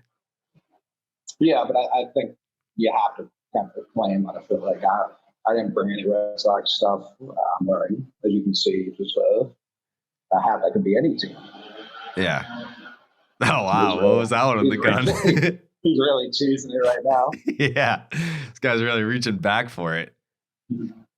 Wow. I'm interested. Can you tell us if he's righty or lefty? It's going with both. Okay. Like Pat Vendetta. That's good. Yeah. All right. Well, I'm interested to see what you come back with. He's got no glove, so you don't know which hand he's going to throw with. Right. Getting pitched. Feels like a pretty big advantage, honestly. Right. Question for Pat. Mm-hmm. You mentioned throwing in front of Jon Lester. Is that the most intimidating person that you've ever thrown in front of? Or have you ever, because I know that like sometimes they'll bring out Hall of Famers to watch in spring training. Like, is that the most intimidating person you've ever done, like thrown in front of? Yes. Yeah. And there was, I don't recall a time where there was someone else. I was intimidated by Jon Lester, and I was intimidated by Dustin Pedroia. Just because PD it seemed like he expected so much out of people. Because he's going to be the first one at the field. He's like one of those guys. And so I always felt intimidated by him too, because I felt like he would yell at me, like verbally assault me if I didn't do what I was supposed to be doing. Mm-hmm. You're like a foot taller. It did not. You don't want to be verbally assaulted by Dustin Pedroia. It sounds like David Ortiz like relished in that role. Well, David Ortiz, yeah. David Ortiz was just a different type of guy. Like I wasn't necessarily intimidated by him because he was just always around fucking around with everyone. But PD was super serious, and so was Jon. Jon was like, when we just had him on the interview, it was the first time I ever seen him smile. Like he was just always like if he was in the weight room, I just leave. I'm not going in there. like it just wasn't happening. See, I think that's what makes Pat so lovable to the fans is that he handles for a guy who is a first round draft pick who threw 100 miles an hour. He handles most of these situations how I feel like a lot of us would. Yeah. Like there's not a lot, like there's no ego there. There's no narcissism. Yeah, there's not a ton of narcissism there. If there had been more, he'd still be throwing. But I think that's what makes him one of us is that he I just agree. handles a lot of these situations the way that like fucking anyone would. Like if I walked in, if I was walking around and I got to the weight room and Jon Lester was in there, like would I walk in there? No. He's always on the treadmill.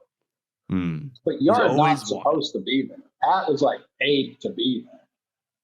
Yeah, but the thing is, it's like the way he operated. He was such a serious guy, and when he was like, I go to the weight room a lot of times and I fuck around. Like I'm not like I never liked lifting. It wasn't my thing. Like, and again, as you guys see, my entire life, I pretty much just fuck around. So like, I know you God forbid I was using the machine that he wanted to use. Like I just wasn't willing to risk that. So I'd see him in there. He'd be getting warmed up, whatever, to go do something. I was like, you know what? I'll lift another time. I don't need to be in here. I don't know that I would feel that way now. Like, I don't know that there's anyone on the team now that intimidates me. Like, there's definitely dudes that I respect or have like a higher level of respect for. Like, obviously, Chris Sale's one of those guys, but I'm not Coley. Like, I wouldn't insult the man to his face, call his teammates a bunch of assholes. Yeah, there's no reason to be intimidated by Chris Sale, but I could see how maybe people that Chris Sale wants dead being intimidated by him. But I bet you people are. It's how they carry themselves. I bet you people are intimidated by. Coley just left. See, we started talking about Chris Sale, and he just left. Oh, there he is.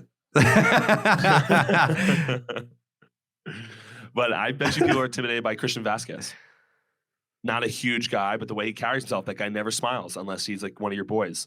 Yeah. So I bet you people are not super comfortable with him.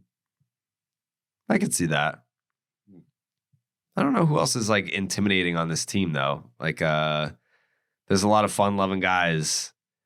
Like Plawecki, awesome to be around. Travis Shaw, awesome to be around.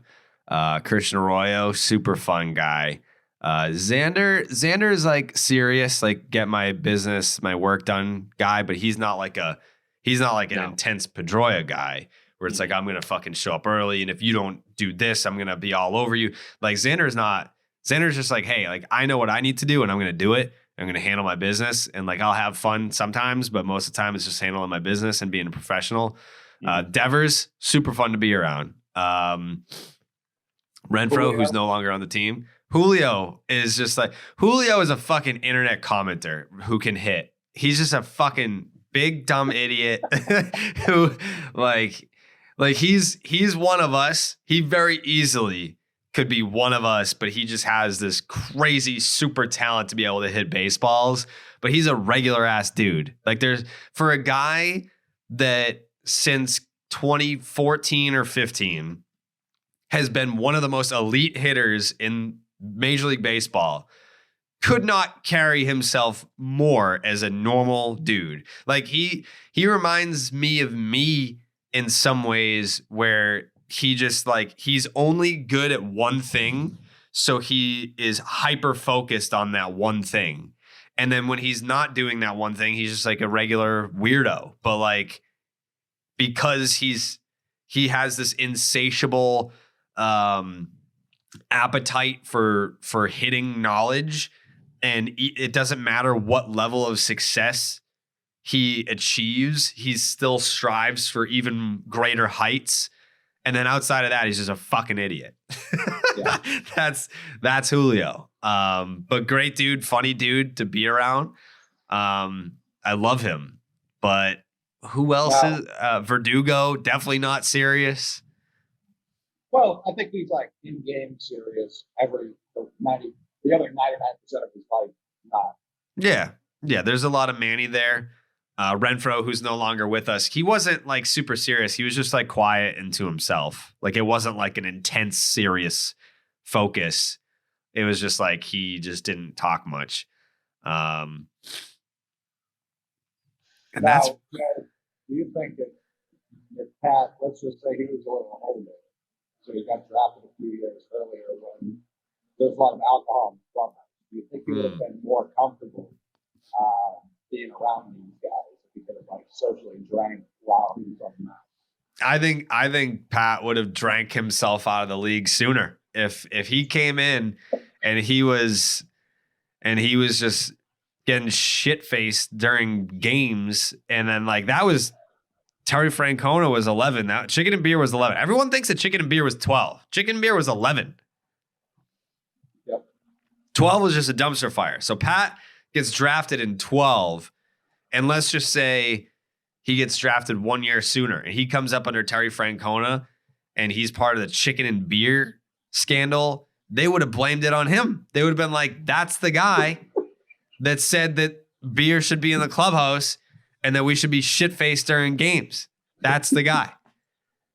And then they would have, who knows? Who knows what happens to Pat's career? Maybe they trade him somewhere other than Minnesota, because obviously that didn't help. Maybe they traded him to an organization where they're like, all right, we see something with your spin rate and like, let's try maybe altering your grip here a different way. Like, let's say Houston, an organization that cheats.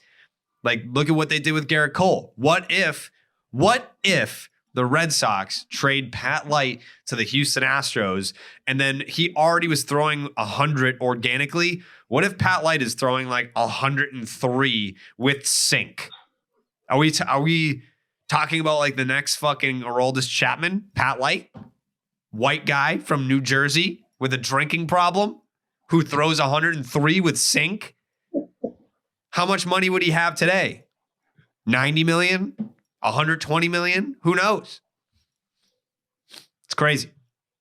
It's a big what if. Do you think about that anytime, Pat? No, that hasn't popped up into my head. All right. Well, it seems like it would have been the case if you got traded to Houston instead of Minnesota. Because clearly they were doing something. You look at Verlander, you look at Garrett Cole. There's guys that they tinker with, whether it be legally or illegally, mostly illegal tinkering going on. But I mean, hey, look at their bank accounts and then look at yours, Pat. I mean, you don't have you're not even close to the amount of money that those guys have made. We're talking about. You're unemployed now. I don't know what you're talking about. Well, it's not about me. It's not about me. We're not talking about me pitching. Pat can pitch, but if he had cheated the way that Garrett Cole and Justin Verlander cheated, how much more money would he have? How many more bars would he own? How much hotter would the sun be if the gases were more plentiful? You know what I mean? Yep, totally get it. So now we're talking gases. And I don't know. You may not think about it, Pat, but it's something that I think about because I believe in your talent and your ability. And, it's a shame. Mm-hmm. I like your shirt, though. Your shirt looks good. Appreciate that. Yeah. Hey. Where's it from? I don't remember. Okay. Yeah, I wonder why. About it.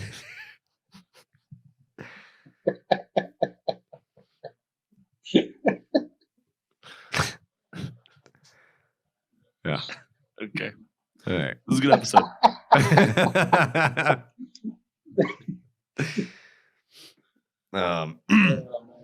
I heard that the players and the fucking owners were meeting today. Yeah. Mm-hmm. How do you think that's going to go, Pat? Probably not good. No, it's not going to go well at all. I mean, I don't know. One side has to give a little bit. And to the point about the players wanting to reach free agency sooner, I feel like in order to get that, they don't have an equivalent piece to give. So I don't think that that's going to be decided in this negotiation. Like, hey, we want to get to free agency in 4 years. It's like, all right, that's nice, but it's just not going to happen.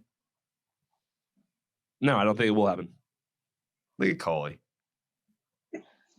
Stretching. You stretching? Yeah.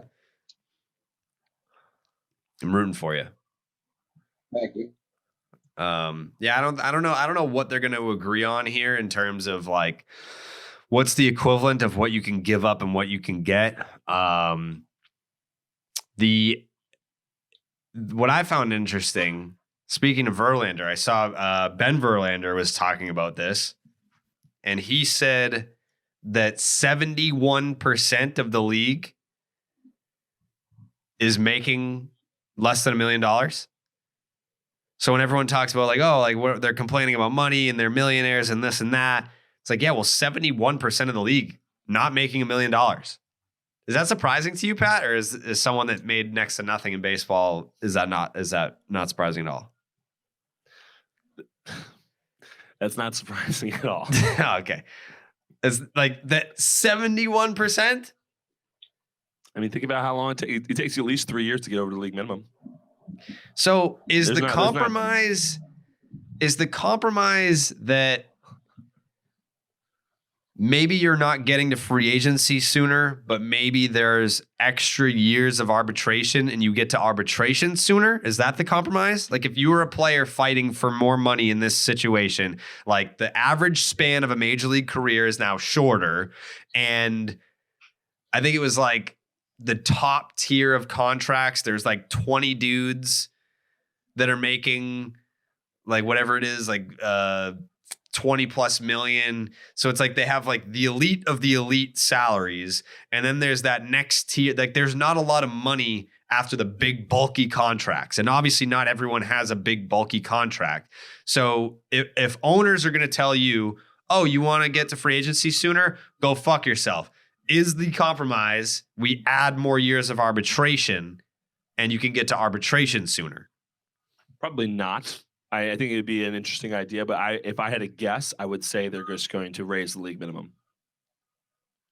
Does that even help? Not really. But it's the Players Association isn't very good anymore. So it'll be meaningless I fully expect the owners to come out winning this. They always do. They won't have a salary cap. They'll probably fuck over the amateur draft some way. They'll probably raise the league minimum to a arbitrary number that doesn't help all that much. And they'll Tony Clark will come out thinking that he did a great job. I don't get it. Like, what's league minimum right now? Like $585 or something? Something like it was $535 when I was there. So that was 5 years ago now. So you're definitely probably in the 580s. So let's just say hypothetically, let's get crazy and make league minimum $750. Who's happy with that? I mean, young guys that are coming up making $250,000 more, but it doesn't really do anything. Explain this. If you're a guy who's constantly being optioned back and forth throughout the year, are you getting the $750 or are you getting? No, it's all prorated. Yeah, you get paid whatever the days you're in. Right. So even if league minimum is $750, a lot of these guys aren't even still coming close to that. No. Correct. No, I mean, I made $535 when I was in the big leagues, but I actually only made I made $200,000 that year. Combined with my AAA. AAA, once you get in the 40-man, your minor league salary is okay. I think my minor league salary that year was 110. So I wasn't doing terrible in AAA when I got sent down, but I certainly wasn't. I think that it was like $3,100 a day when you were in the big leagues. And that's all I did was just give me more days. So then you tell me, Pat, like you've been in the league, you're a smart guy, you're a numbers guy, you're a businessman yourself. Mm-hmm. I appoint you, Pat. You're the new Tony Clark. You're the new head of the players union. What are you going in there and saying? Like, what are you saying that I need to come up with a proposal that I know is not going to get rejected, and I need to I'm not going to aim high because the owners are just going to tell me to fuck myself. Mm-hmm. And if the owners tell you to fuck yourself, now you're heading towards a strike, which you don't want. Mm-hmm. Lockout, whatever, not a big deal. Once you get to a strike, now you're in trouble. So you want to propose something the owners are not going to just straight up say, go fuck yourself. You want to give them something to think about. And you want to make sure that the players behind you, that you're their advocate, you're their voice, that they're not going to be like, we just sent some dumb asshole in there and we don't, he's proposing something that doesn't even make sense. Where in between those lines does your proposal fall? What are you putting out there that you think is going to actually gain some traction? It's hard to say, honestly, because there's probably so much more nuance in these agreements that I don't have any idea about. But I mean, the starting point has to be getting free agency earlier. That's the starting point. You're going to. But that's why. I think if owners are not going to give that up, that's why getting to arbitration sooner makes more sense. Yeah. Because, I mean, if you're an owner, right? And let's just say, all right, there's normally 3, sometimes 4 years of arbitration. You play the first 3 years and you're making dick, but then you get to your first year of ARB and your 4th year of big league service time. And I can make like $3 million. Woo. But it's like, what was that player worth salary-wise to you the year before? Because in some cases, like these players are worth $30 million worth of production, and then you're pissing and moaning about having to pay them $3 million in their 4th year in the big leagues. It's really like if you scale it down, like and I think a lot of it could lead to extensions, like players being like, all right, if I have an extra year, like I need to play 2 years in the big leagues, I can get to arbitration in my 3rd year, which essentially, like, what did you say the average length of a Major League Baseball player's career is these days? Like a year and a half? Yeah, I'm surprised it was that long. So, I mean, you're still putting guys in a position to where, like, if you want to get to year 1 of ARB, you have to exceed the average length of a Major League Baseball career. Yes. Double it. Yeah. So I don't know. I don't see the owners giving up years of control. Yeah, I just don't know what the owners want. Like, what are they coming to the table with? Do we have any clue? What do they want? They've got it pretty good right now. They do. Yeah. If you're talking about what Rob Manfred might want, it seems like he just wants to speed up the game. Oh, the owners want expanded playoffs because that's more money. Playoffs, and don't they want? Do they want the DH everywhere? Yes, I think that's one of those things where like the players want it and the owners have to act like they don't. Like, oh no, you have to talk us into it. It's a bargaining chip, and then like they both want it. Because if you're an owner, you want to be able to, protect your fucking, like the more that we go on with guys like DeGrom and now Scherzer and Bauer, like this monster money that's going to starting pitchers. Do you want your guys up there hacking away? No, like you want to protect your own investments. So the owners should want universal DH. The players should want universal DH because it's more jobs for them. So the universal DH, universally agreed upon. I think that the owners are going to want expanded playoffs. But what does that mean? Does expanded playoffs mean less regular season games? Because if you shorten the regular season to expand the playoffs, then that means less money for the owners of teams that don't make the playoffs. Yeah, if that's what they're going for, I don't think they want that bad enough to bring free agency earlier. Right. And there needs to be incentive to compete. Like I said that there should be a salary floor, not a salary ceiling. You should have to spend, like we shouldn't have these fucking graphics when Max Scherzer signs a monster deal with the Mets showing that Max Scherzer will be paid in one season more than what the Indians and Pirates and whatever are putting together for their entire payroll for the following season. Should be having those conversations. There should be more incentive to win, not rewarding teams who don't try to win. Like teams that go out there and don't spend, and then they suck, and then they get a good draft pick, and then they get a stud in the draft. Like you shouldn't be rewarded for that. So maybe there is a lottery. I don't know.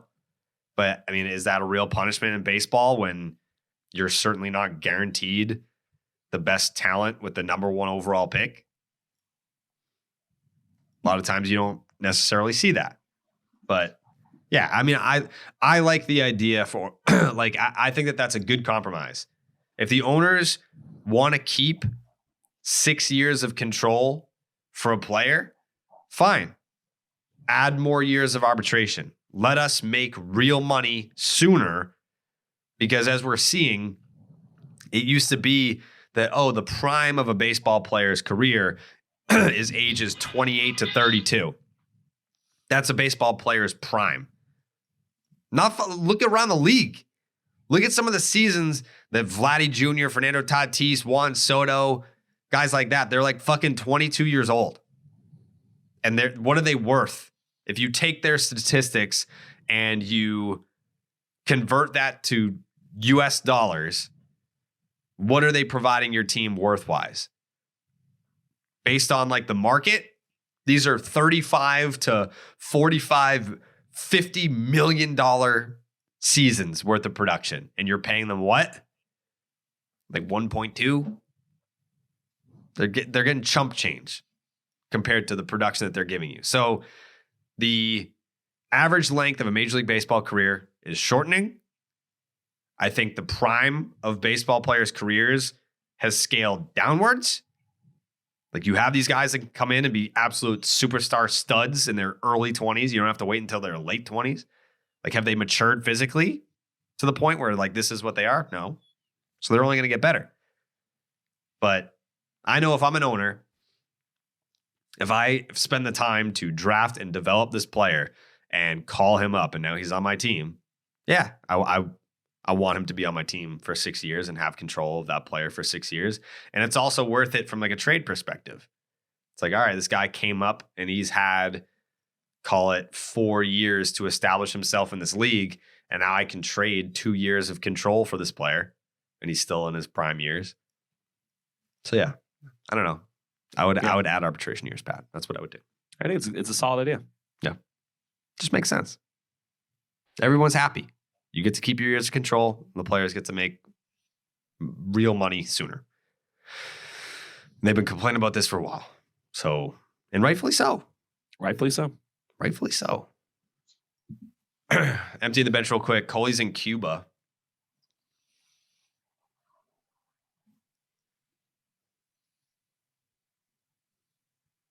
Yep. What do you got? A lot of guys down here really, really pushing for that salary to be raised. Yeah. They're pumped. You know what it sounds like to me, Coley? What's that? A lot of these players that want to get paid more money, they want to reach free agency sooner. They just need a place to vent about this. Uh-huh. They need a place where they can go and just talk about it. You know, they need to be heard. Place? I know a place. Yeah. Interesting. Yeah. It's actually, it's called BetterHelp. Ah.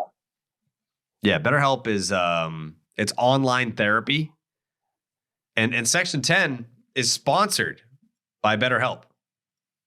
We talk about BetterHelp a lot in this show. And this month, we're discussing some of the stigmas around mental health. For example, some people think that you should wait until things are unbearable to go to therapy. But that's not true. Therapy is a tool to utilize before things get worse, and it can help you avoid those lows. Many people think that therapy is for quote unquote crazy people. But therapy doesn't mean that something's necessarily wrong with you. It means that you recognize that all humans have emotions, and we need to learn and to control them, not avoid them. And we've been taught that mental health shouldn't be part of normal life, but that's wrong too. We take care of our bodies with the gym, the doctor, and nutrition. We should be focusing on our minds just as much. BetterHelp is customized online therapy that offers video, phone, and even live chat sessions with your therapist, so you don't have to see anyone on camera if you don't want to. It's much more affordable than in-person therapy, and you can be matched with a therapist in under 48 hours. How many people use this, Pat? Over 2 million. 2 million use BetterHelp online therapy. So give it a try and see why over 2 million people have used BetterHelp online therapy. And again, Section 10, sponsored by BetterHelp. And you guys, the listeners, you get 10% off your first month at betterhelp.com/rocket. That is BETTERHELP.com/rocket.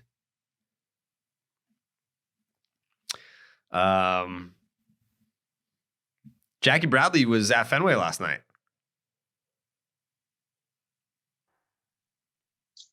Feels, considering he's locked out, like he shouldn't have been able to do that. Well, he wasn't inside Fenway. He was locked out of Fenway. He was on the street.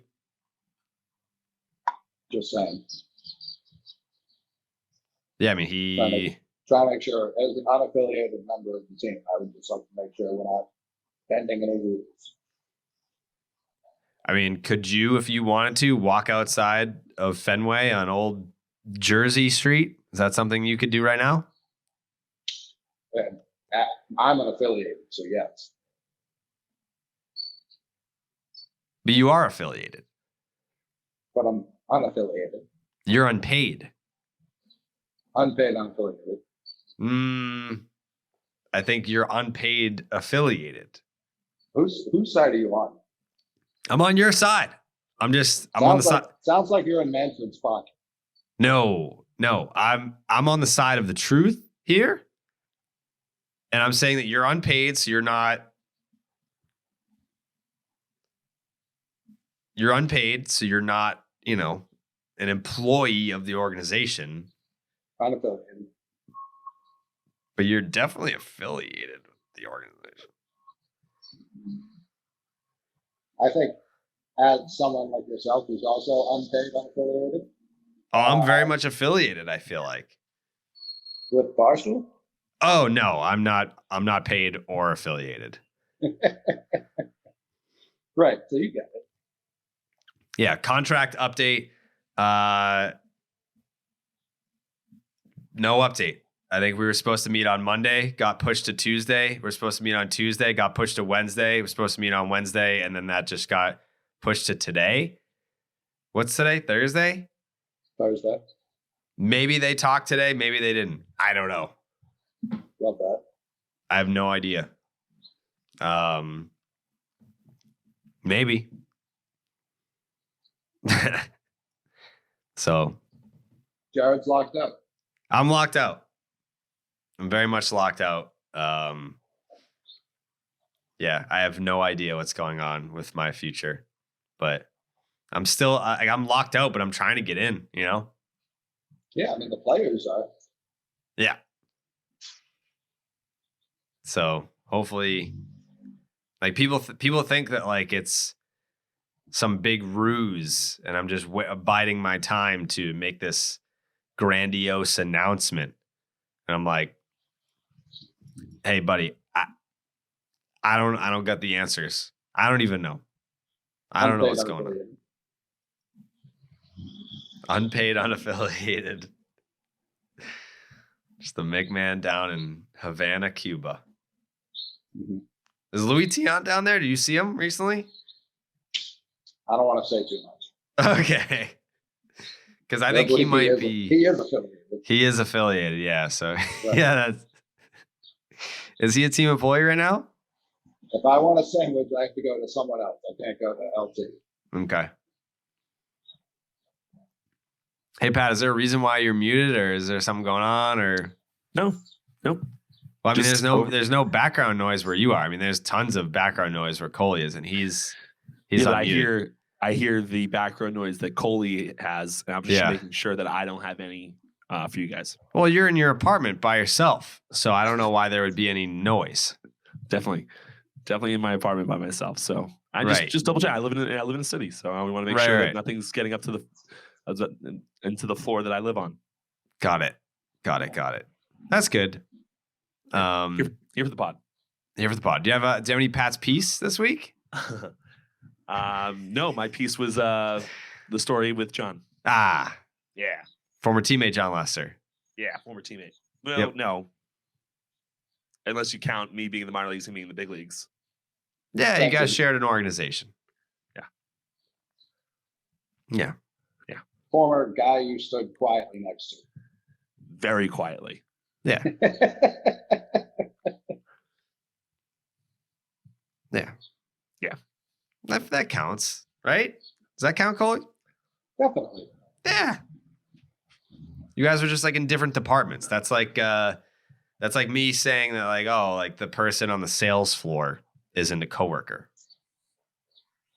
We're in the same organization. It'd be wrong because you're not employed. Prior to my contract expiring and there being virtually no urgency, whatever, to get a deal done.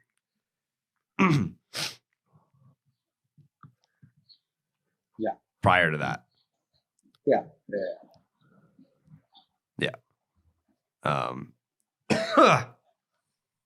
Empty the bench real quick. Went to the Bruins game last night. It was fun.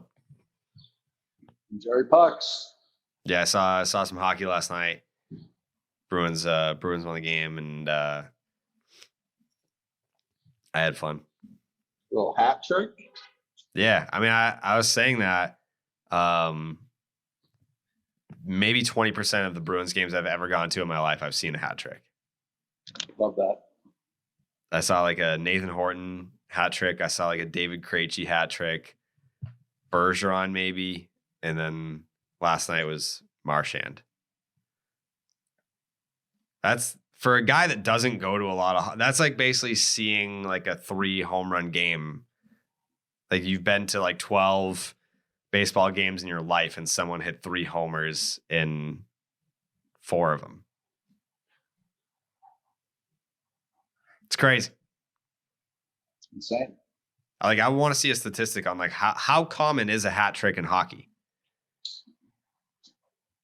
Probably not crazy common, but I feel like back when I used to watch SportsCenter, it felt like there was one every couple days. It felt like. Yeah, but like for your team, Like there might be one or two a season. Yeah, I mean, especially growing up, the Bruins were more of a defensive team, I would argue, and an offensive juggernaut.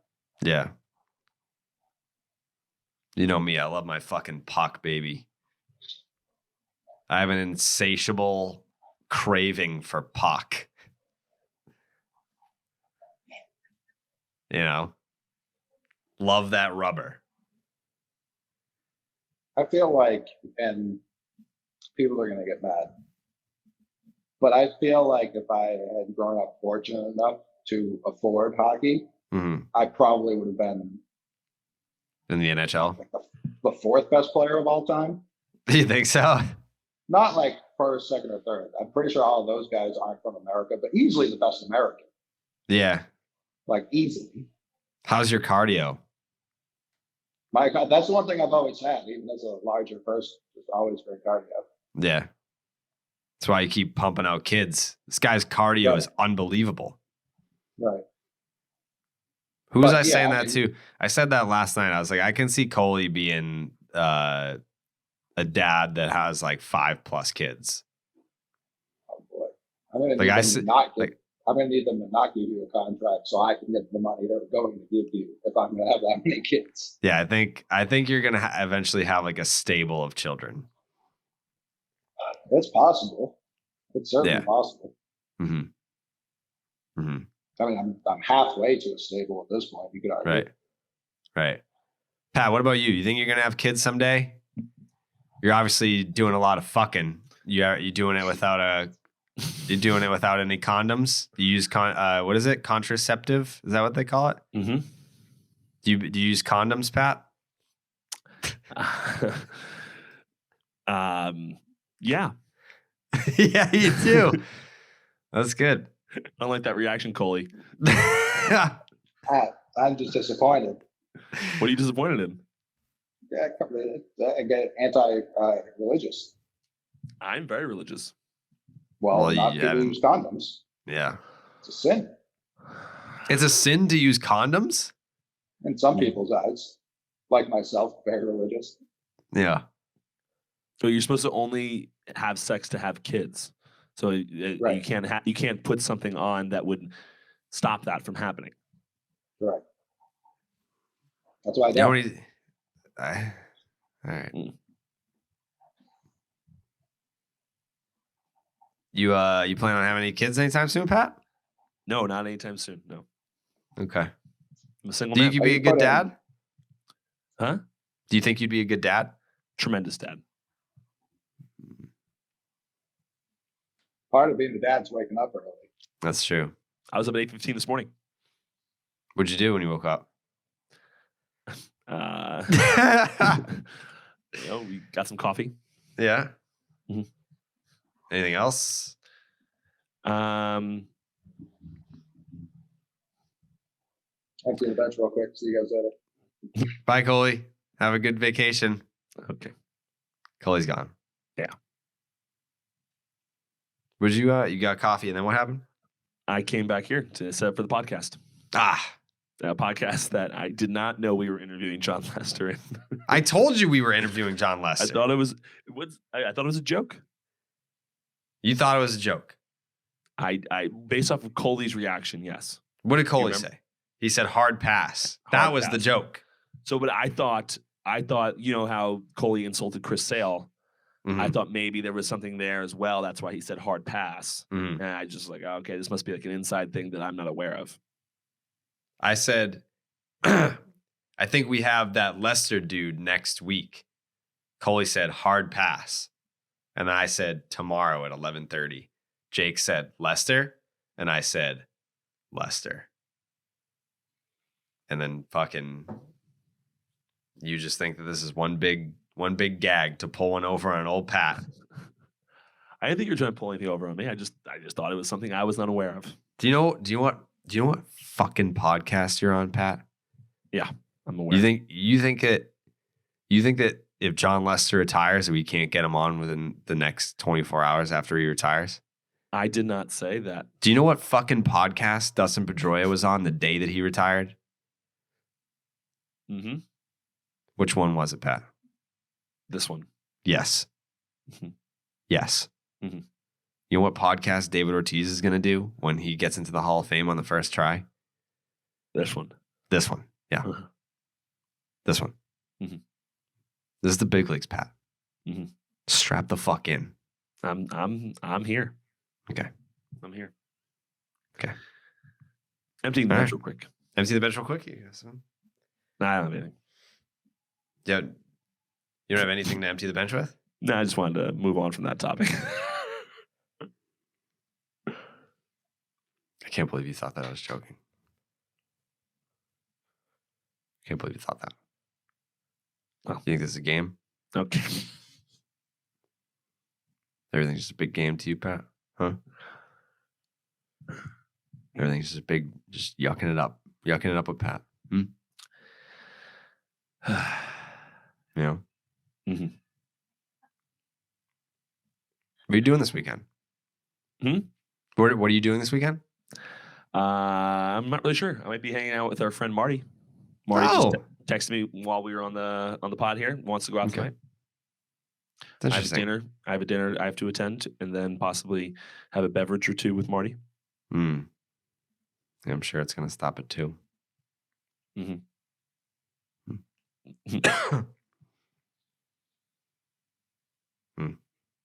I forgot that Jon Lester was on the mound for the Manny high five game. Do you remember that? Stepped off. Do you even know what I'm talking about? You don't even know what I'm talking about, Pat? Oh, man. You don't remember Manny high-fiving the fan after he made a catch? Oh, yeah, I remember that. Yeah. Yeah, I didn't know Jon Lester was on the mound for that either. Jon Lester was on the mound for that. I should have fucking asked him. God damn it. Next time. Next time he comes on. Yeah. Yeah. I totally forgot that he was on the mound for that. Jon Lester, I'm pretty sure. Who hit it? Kevin Millar hit it. Wow. Who's playing first base? All right. So Manny throws it in. Pedroia catches it and then throws it to Kevin Youkilis, who's playing first base.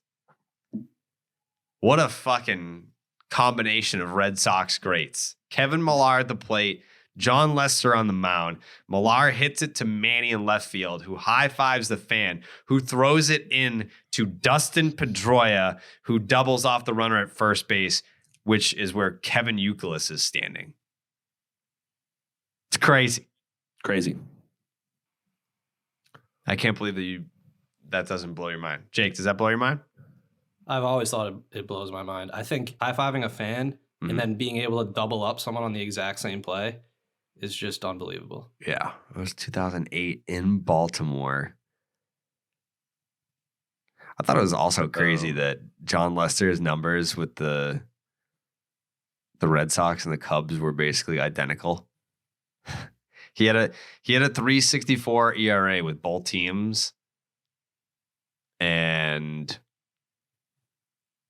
what was the other one? I mean, like 8.4 K9, 8.2, 1.29 whip, and a 1.25 whip. It was basically identical. The Cubs basically got Red Sox Lester. 200 wins, 3 World Series rings.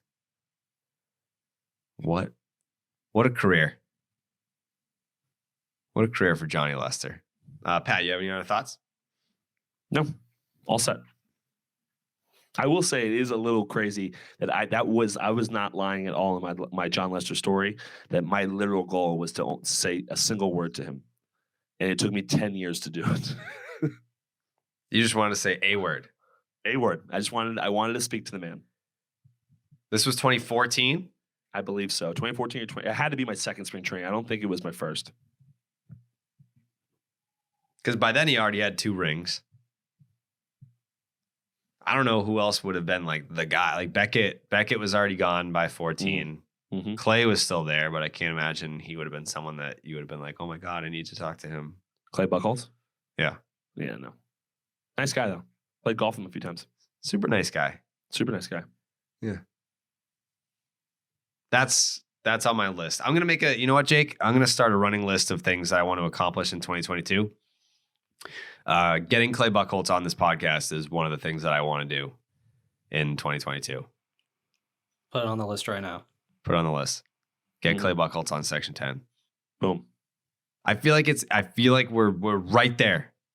We're right there. It's one of those things that you can't, like, enough time has gone by to where I think like time has healed the wound as much as it's going to heal. So now it's more just about massaging the request. Does he not like you? He hated me. He wanted me to die. He wanted you to die. Well, that might be too strong, but I don't know if it's too strong, honestly. I mean, that I'm sure that was probably true at one point. He probably felt that way. Was he publicly not liking you? It was. How do you know he doesn't like you? We have a mutual friend. His wife actually confronted me in 2016.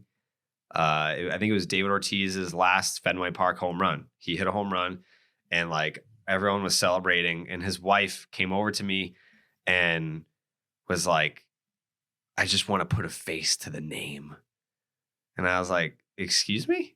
And she was like, the horrible things that you say about my husband, and like our kids have to see that stuff. And like at the time, like his kids were like 2 and 4. And I was like, what are your kids doing reading Barstool? Like, what are you talking about? Like, what does that mean? And it was a very awkward confrontation. And then like we've since, like I've said, like, yeah, like I wish I didn't go as hard on Clay because I didn't realize how he was behind the scenes. I was like, this was like the early years of me at Barstool. So I didn't have very many ins over there. So like, I didn't know what type of guy he was like off the field, and everyone was like, no, he's the man. Like everyone loves Clay. Like, he's super nice, great guy. And I was like, I wish I knew that. I wouldn't have acted the way that I did. And then, I don't know, it was like a few months ago, maybe. I think it was like last summer. And Millar FaceTimed me and I answered it, but it was Clay. And I apologized to him. I was like, hey, I'm sorry that I was such an asshole when you played here. And I was like, I was just trying to be funny, but it obviously wasn't funny to you. So I apologize. And he's like, it's all good. I appreciate it. So I don't know, maybe we do get to a point where we can have the conversation on the podcast. I obviously have no ill will towards him, but I mean, if I were him, would I still hate me a little bit? Yeah. It's like when I was playing and I was going through hard times, this guy made those hard times harder by making fun of me and directing the fan base to not like me instead of root for me during these hard times. And then it kind of switched towards the end. Like, obviously, like I was calling him Claydro. And so I did do that towards the end. I did try to encourage Red Sox fans to root for him through the hard times. And then he was gone. So like, I didn't have enough time to sort of right my wrongs while he was still pitching for the Red Sox. But I did try at the end. So yeah, I don't know. I believe he forgave me. I think it would be a very interesting conversation. Because I was genuinely, it wasn't like, I'm sorry. You know how I usually apologize? I'm like, yeah, whatever, fuck you, I'm sorry. Yeah, it wasn't one of those. It was like a genuine apology that I don't normally give to people. So I think that we'll be able to maybe get somewhere with Clay at some point. Good to hear. Yeah. Like Clay was my example of what not to do moving forward. Mm-hmm. Like, you won't see me unmercifully skewer a player probably ever again in that way. Good. That's good. And you have your former teammate of his on your podcast now. So former teammate right here, Pal Light. Yeah. Yeah. Mm-hmm. He gave you a beer. He did. Yeah. You can talk about it. I'd love to talk about that with Clay. But it's not going to be next week, because next week we have a very special guest, Red Sox Hall of Famer, who you said you have a story with? Yeah, it's not that great of a story, but it's a story. I don't want to build it up too much and people be disappointed. But yeah, Okay. I have a story. Okay. All right. So that's next week. Red Sox Hall of Famer next week. Red Sox Hall of Famer this week. Wow, Section 10. Just crushing it. We're in fucking cruise control, right, Pat? Cruise control. Any of a Hall of Famer on your podcast. So me. And do the bench real quick. Okay. I'm not even going to let you respond. Okay. Does Monmouth have a Hall of Fame? Not that I'm aware. Every college has to have one. If you're the only first rounder to ever come out of that fucking school, like, why wouldn't they put you in there? I have a career 500 record. That doesn't matter. I was gonna say, well, statistically speaking, I wasn't really that good there. Besides my junior year, in the back half of my sophomore year. But you're the only first rounder to ever come out of that program. And conference too. If they have a Hall of Fame, you should be in it. Thank you. I haven't been told. I'm not in it as of yet. At least they haven't told me unless they put me in without me knowing. I would imagine that they would want you there for the ceremony. I would imagine. I'd like to come. If there's a ceremony, I'd like to be there. All right. I'll let you know. Where is Monmouth? West Long Branch, New Jersey. How far is that from Hoboken? About an hour south. New Jersey's that big? Yeah. Okay. I'm a maybe on the invite. Okay. I mean, I'd be happy for you. I'd be happy for you. I mean, you deserve it. I don't even know if I would go. If they inducted you into their Hall of Fame. Like, I'm okay. Thank you. I think you'd go. I don't know. I mean, what other awards do you have coming down the pipe here? I mean, like, you podcaster of the year. You could do that. Certainly. Yeah. Yep. I saw Steve won Gone Bridge guest of the year or something. I didn't see it. He won that. And by the way, whose idea was it to have the Gone Bridge guys on here? Me. Who was skeptical about it? Steve. So don't forget that, Gone Bridge guys. Don't forget. Don't forget who discovered you on Reddit. Me. Who brought you on the podcast? Me. Next time Steve wins an award, we'll see. We'll see. We'll see. Have you been on Gone Bridge? Not that I'm aware of. Would you like to? Sure. You should go on. Okay. You don't want to go on? No, I don't even know. It's a podcast? It's a podcast. A Red Sox podcast. Oh, nice. Go to UNH. 3 kids. Good guys. Good guys. We took them to a game. It's a fun time. Shout out Gone Bridge. Jake, you should go on Gone Bridge too. If they'll have me, go on right away. I think that they would. I mean, Jake's a fucking superstar. Mm-hmm. Everyone's talking about it. A lot of people are saying that right now. A lot of people saying that.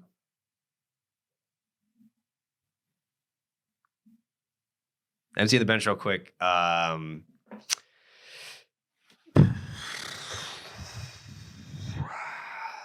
don't think anything happened. Mm-mm. Did anything happen? No.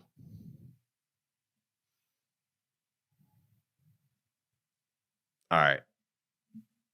Special guest next week. Hope you enjoyed the Jon Lester interview this week.